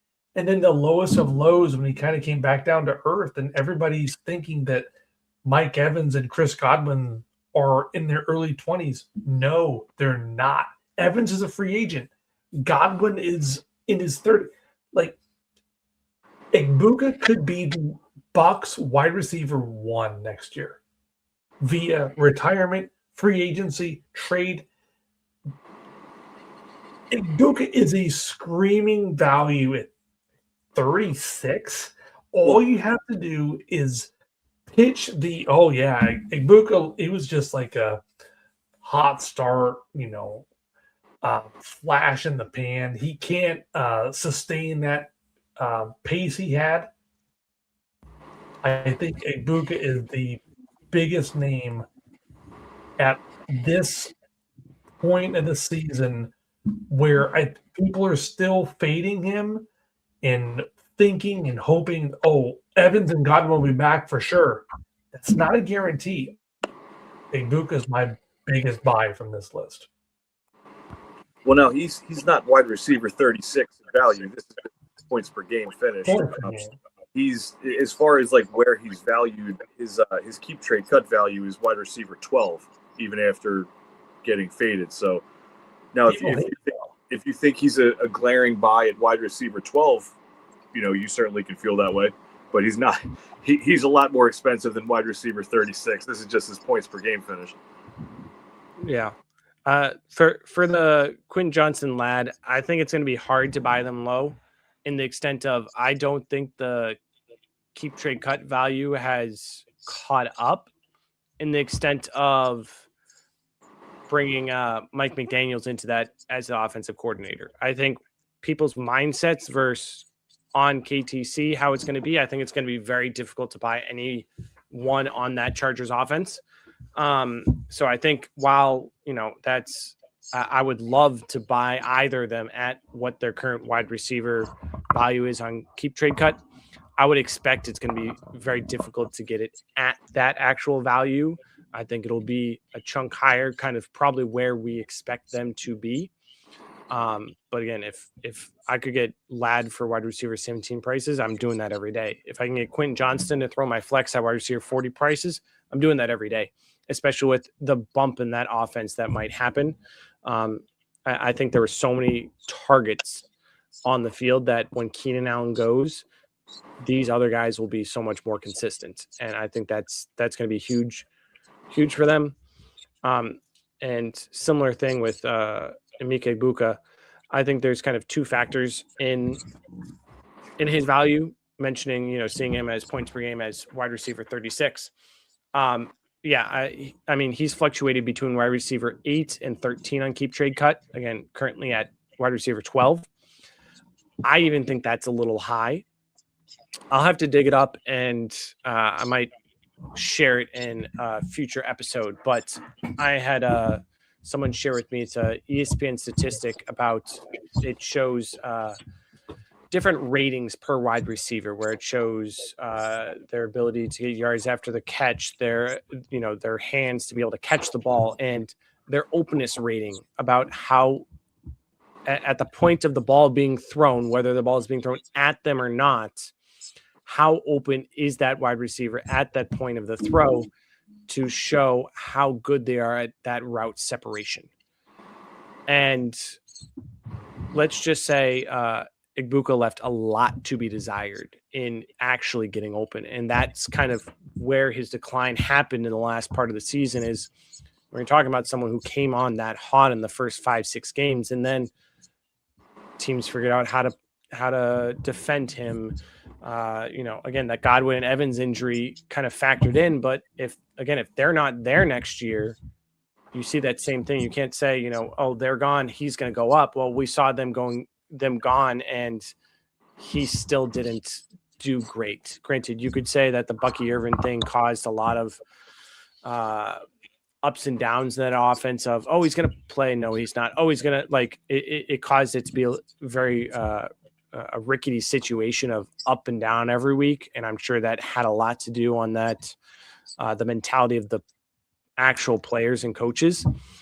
But I think, my analysis on Emeka Egbuka was he's going to be kind of a flex play at most. Again, after 1 year, you can't say. I'm not saying I'm right. I'm not saying I'm wrong.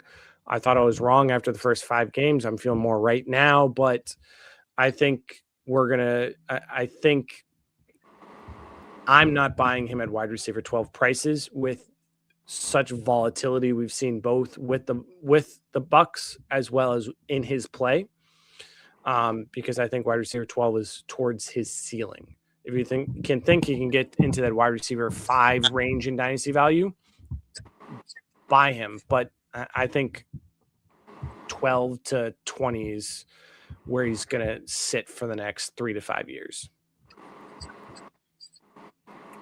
I will say with Egbuka, looking at just the way that whole season played out for the Bucks, he had this nuclear start. Baker was, I touched on it last week, Baker was an early season MVP candidate. Egbuka was to the moon. Yeah. What we had going on there was no Mike Evans, no Chris Godwin, and healthy Baker. You look at it as the season progressed, you had Baker get very banged up with injury, and then you had Evans or Godwin and then Evans come back. So I think that is a couple things to say that in Egbuka's favor, that he didn't really just fall apart or fall off. I mean, he did points wise, and there's no denying that. Numbers are numbers, but I think you could very easily say that all those circumstances were why his numbers fell off so much more than he forgot how to play football after week 6. He was just, he did so amazing when he was the lead target getter and Baker was healthy that I don't want to just totally fade him, because he did show us a decent stretch run there where he was fucking unstoppable.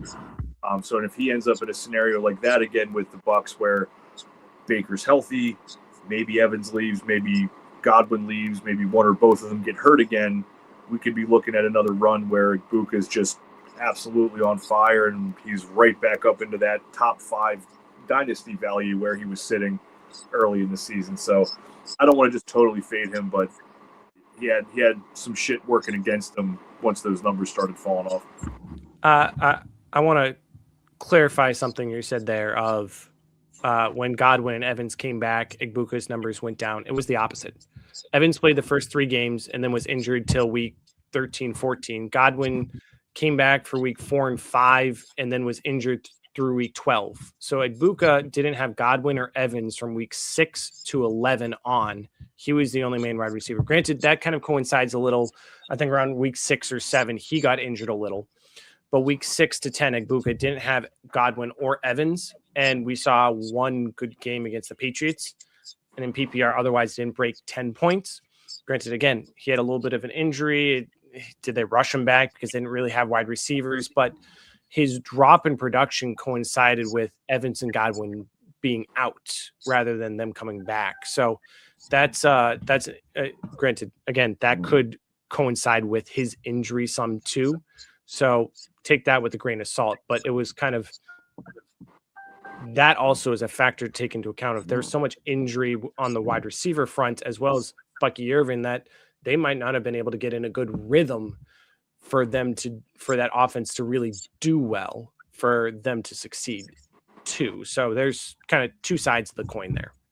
Well, he only had 4 wide receiver 1 weeks, and then a wide receiver 25 finish, and they were all earlier. So it was like week 1, he was wide receiver 4.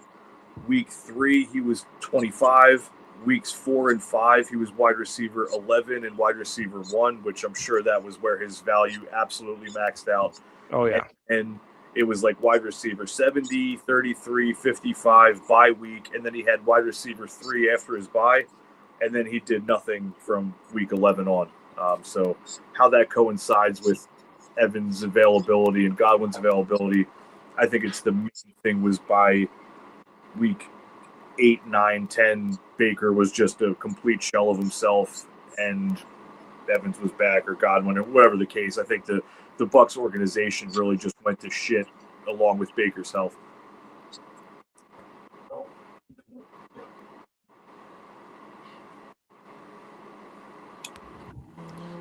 Who else you guys want to dig in on a little bit, or like who you'd value? I mean, Tet's worth mentioning, top of the list here. He's sitting as wide receiver 9, I want to say, on KTC. He's up there. Wide receiver 9. What do you think? Do you think that's about right, given the 1,000-yard rookie season, the fact that he's going to be the clear alpha there? Is that a little pricey for you? I might drop him back just a little, but I kind of have him in that. I'm looking at my dynasty rankings. We're updating the Fantasy Holic website some. Those will come out soon. I kind of had McMillan in that. I think I had McMillan bunched together with Emeka Buka, Adunze, Lad McConkey, Marvin Harrison Jr. I think I have all those guys bundled up in that wide receiver like 10 to 15 range. So I think that's very similar, if not a touch higher for me. I mean, when you look at it with Bryce Young, he still had a wide receiver 16 finish, 25 points per game, really kind of coming in. His touchdowns came later on, so he was incredibly consistent. I think he had there was a singular 3-game stretch where he averaged under 10 points per game. And then any other 3-game stretch, he averaged over 10 points per game. And his points per game average was 12.4. So he was incredibly consistent for you to plug and play and say, okay, he's going to give me 10 to 15 points. And I'm going to be happy with that.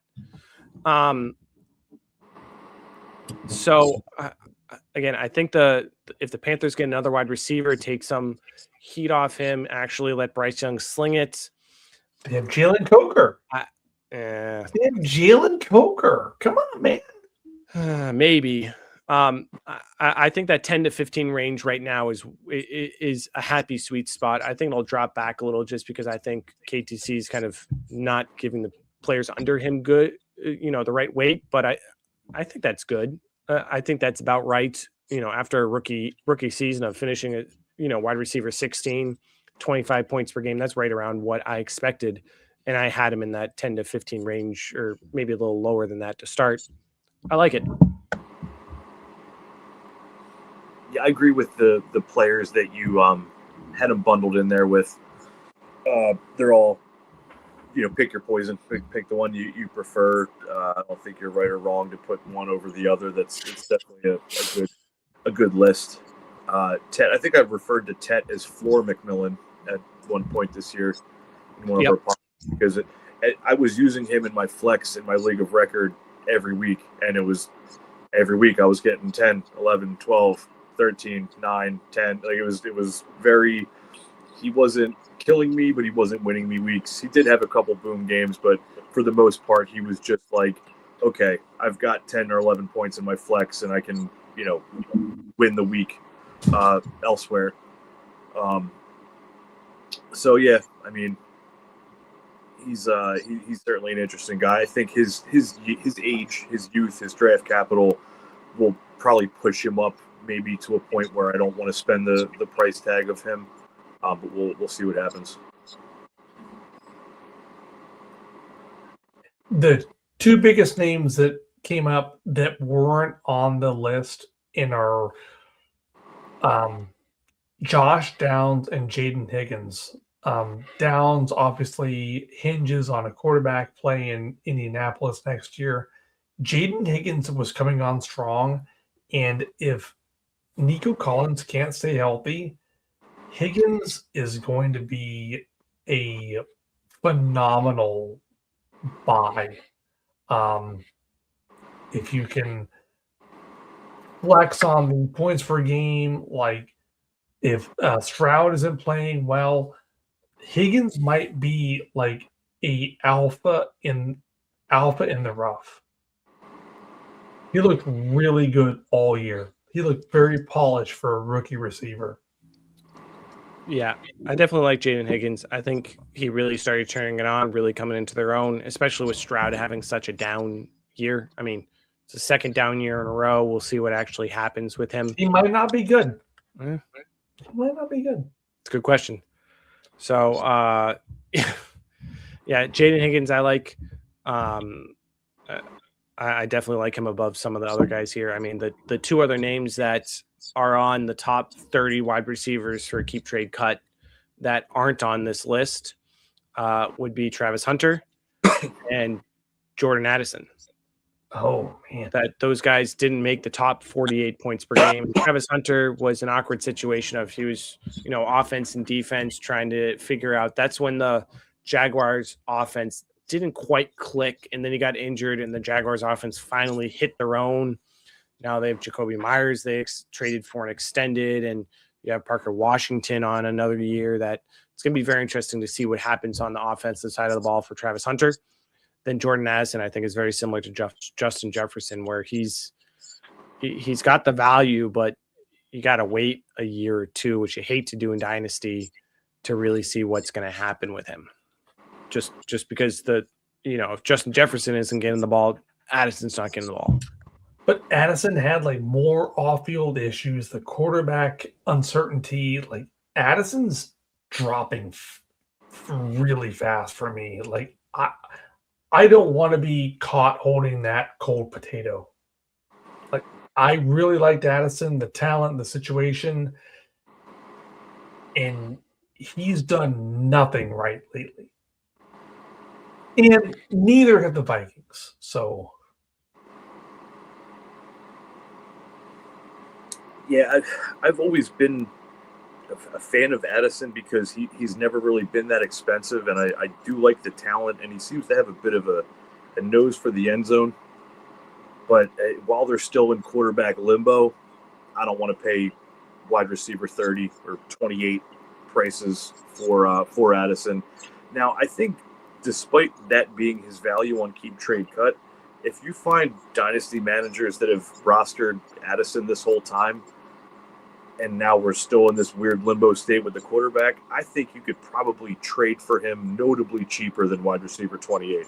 That's just a guess. Maybe I'm wrong. Maybe there's the people that have him are, fanboys and they don't want to sell him and whatever. But with what he's given back to your fantasy rosters points wise, I can't imagine you couldn't buy him for cheaper than wide receiver 28. But I mean, if that's where he is, that's where people are voting to put him on KTC. So I guess he has enough of a fan base out there to keep him there, but I'd wager you could get him cheaper. Now, do you even want him, period? That's a different story.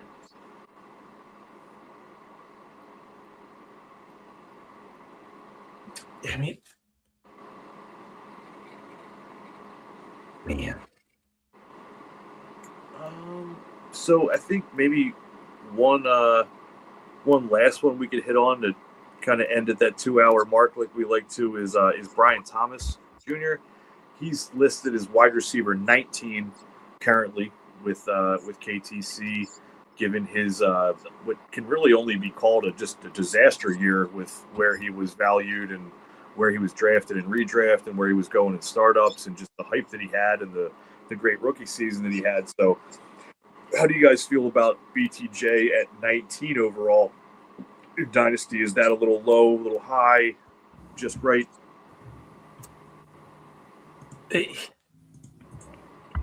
I mean, to be outplayed by Parker Washington and Jacoby Myers, there has to be a level of quit, a level of uninterested, a level of maybe he was never, ever that good to begin with. But there has to be an ounce of hope that he is a player that he showed in his rookie year. The Jaguars have to trade him now before there's any. If he has a second not so great downtrending year, if he went to the Commanders, that would be I think a match made in heaven. That where he could be the alpha that he thinks he is, that he wants to be. That would be a perfect fit. McLaurin and Samuel are 33 and 37 on the points per game list here. They're not getting any younger. If the Jaguars can move Thomas, I'd be a lot more interested. I just can't fathom a elite talent just loses it that quickly. So right now, then 19, high or low, Patrick? You buy him at 19, sell him at 19. Then he's on the Jaguars. No one's trading for him yet. It's just right now you buying or selling at 19.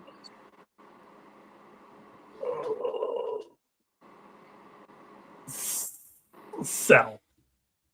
I guess hold's an option too. You just hold him. Do you think that's about right? Yeah, hold or sell. I'm gonna hold off until he's like the confirmed wide receiver 1 on the Jaguars, or if he's there's a lot of opportunities that he could go to be a. I mean, Pearson, Pittman Jr. are free agents for the Colts. If I know the Jaguars won't send Brian Thomas Jr.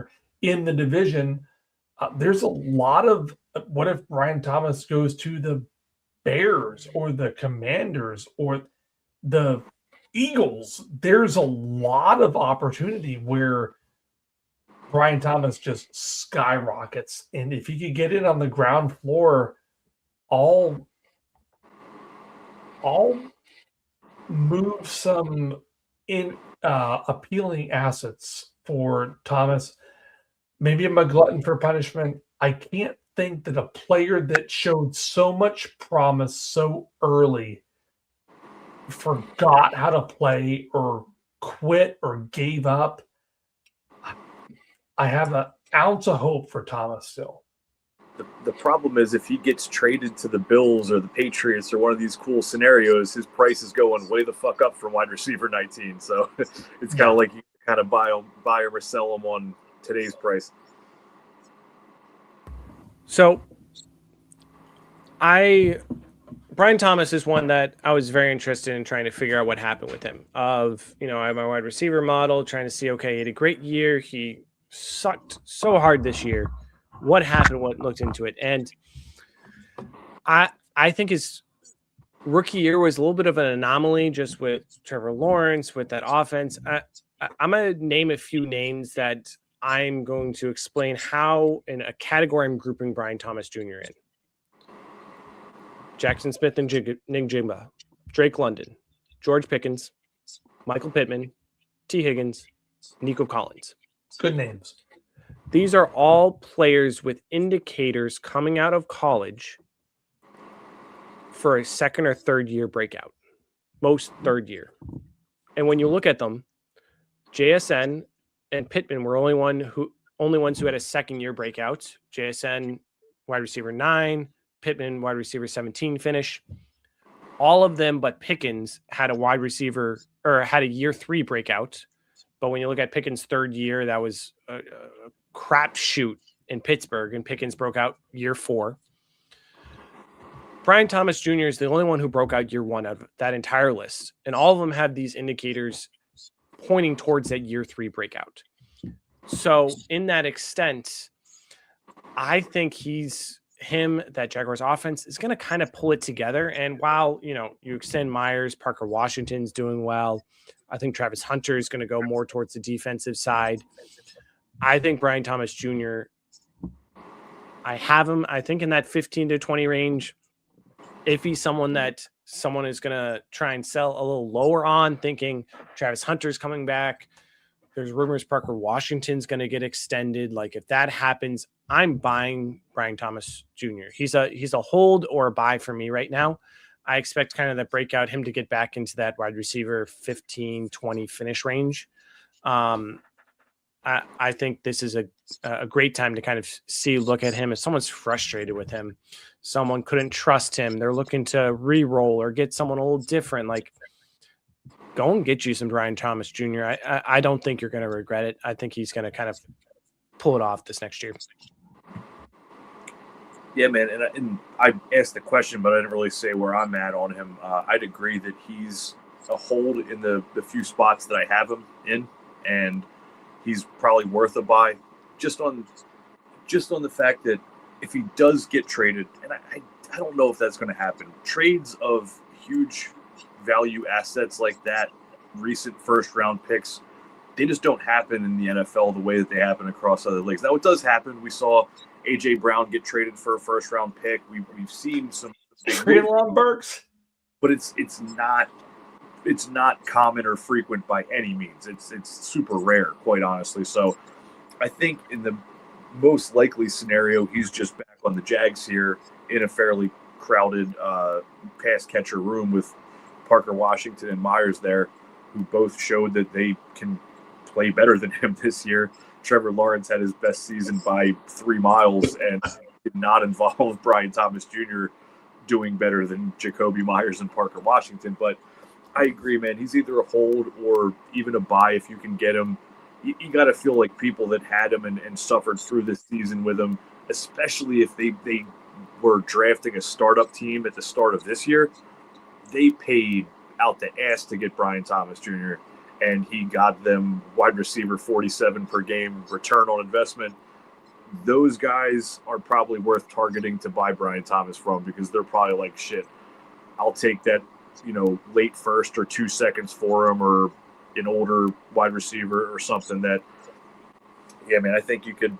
I'm not saying go out and try to buy Brian Thomas in every league, but if you could get a couple shares, 1 or 2, if you're a sane person that plays in a couple dynasty leagues, or if you have a crazy portfolio like me, maybe go buy him in 6 or 7 leagues and just see what happens, man. See if he can bounce back, have that third-year breakout like Zach's talking, or maybe somehow, some way there is a trade and he gets to go be the alpha for the Commanders or Patriots or something like that, and then his value would really go through the roof before he even takes a snap on his new team.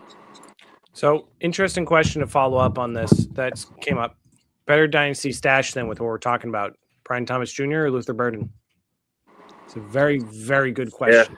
Yeah. I mean, shit. You're talking KTC wise, they're neck and neck. They're right next to each other. So, me personally, I think I would rather roll the dice on Thomas, because I think he's just a better talent than Burden. I think he's could potentially have another alpha top end season before Burden does, and the only way I would flip the other way and maybe not just do it outright, but get a Burden share here and there, maybe 1 Burden share for every 3 Thomas shares, is because of the hype on Burden. He just seems to have a rocket ship strapped to his ass. And no matter how you feel about a certain player, when it comes to your feelings and your beliefs in Dynasty, you have to pay attention to things like KTC, and you have to pay attention to like what the community's feeling like. And the Dynasty community right now, for the most part, think Luther Burden is fucking amazing, and he's just rocket ship emoji. BTJ is kind of the opposite of that. But I do believe just BTJ is much more likely to be an alpha wide receiver in this league than Burden ever will be. And a good bit of that has to do with the scenario that Burden's in, with all those big name talents around him, that he just isn't going to be able to be an alpha there unless multiple people get hurt. Agreed.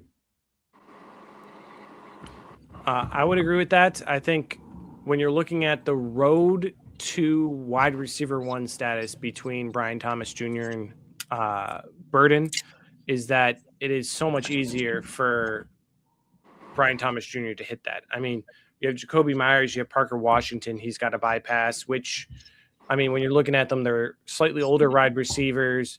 They're ones that haven't quite done it until now. Whereas when you're looking at Burden, you have, okay, the Bears spent a first-round pick on Adunze, who was injured some of this year, so couldn't quite get the consistency with Caleb Williams. They just spent a first-round pick on Loveland. Sure, DJ Moore could get traded, but there's no real out in his contract until after the 2027 season. So someone's got to have his $30 million contract for 2 years to do that. So that's a little difficult to be able to do. So you're looking at, okay, they got to trade DJ Moore. Burden's really got to step it up to get more targets than Loveland, because Loveland looked phenomenal, is doing phenomenal, and currently has more targets than Burden. So he's got to get ahead of those two to get the wide receiver 2 on the team. Then he's got to beat out first, the wide receiver 1 in Adunze. That just the road to success for wide receiver 1 status for someone that you just want to stash and gain a ton of value. Like Brian Thomas Jr. can gain a ton of value. Burden's wide receiver 20. He has much less room to kind of, I mean, actually, Brian Thomas Jr. is actually right there. Are they neck and neck, 1920? They're literally 19. Yep. So scratch that. They're neck and neck. But when you're looking at even, I would think if I had Brian Thomas Jr. and I sent every Burden owner, hey, Brian Thomas Jr. for Burden, I would get laugh emojis sent back at me. Some people I know would block me for that trade. So, like, while KTC has them back to back, I even think you can get Brian Thomas Jr. cheaper, thus giving his ceiling a little more, and he has a much easier road to success. I like Brian Thomas Jr. more than Burden for the sake of that stash. I think people quit sooner on studs that fail them. And I think a lot of people that invested in BTJ early with an early rookie pick or early startup pick are ready to move off of him. He burned me. I'm done with him.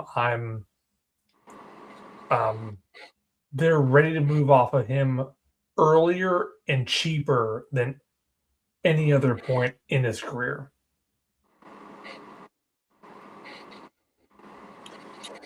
Yeah, and the other thing I would say with Burden is, and not just Burden, but the way that almost everyone, their values move around in the offseason with Dynasty is the season ends, what was happening with their projected value as the season ends.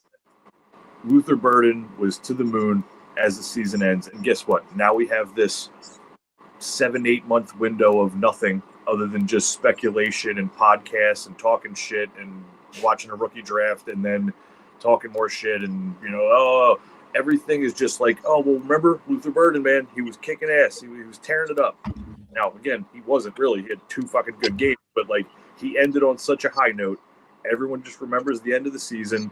It'll just be gas for Burden all fucking year, all off season. I mean, and then with Brian Thomas, the entire narrative will be like, oh man, he bombed out his second year. He finished behind Washington and Jacoby Myers, and that matters because we are so hyper focused on this and we're so obsessive about it that we keep revisiting our rosters and rankings and shit all the time, and it'll be months and months and months of us talking about how Burden ended on a high note and it'll just continue, and how Thomas was a bust, and that matters. That matters for the community value. So we'll see what ends up happening.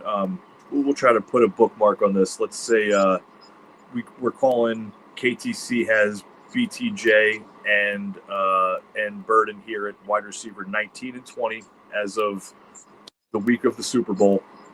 Let's see where they sit after the rookie draft, after an off season of hype trains and speculation, and when we're doing our redrafts and right before the season startups next year, we'll see where they're at as far as 19 and 20 goes.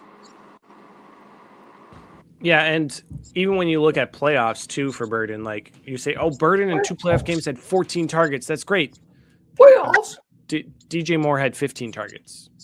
Loveland had 25 targets. Yeah, right. Like you're looking, even Odunze, who was a little injured coming back, still had 12 targets. Like Odunze was number 4 behind Burden, and Odunze was coming back from injury. Like you're even looking at how this season ended. He had that one big wide receiver one game. His value went up, and then when you look at it, he's still the 3rd, 4th option on the team.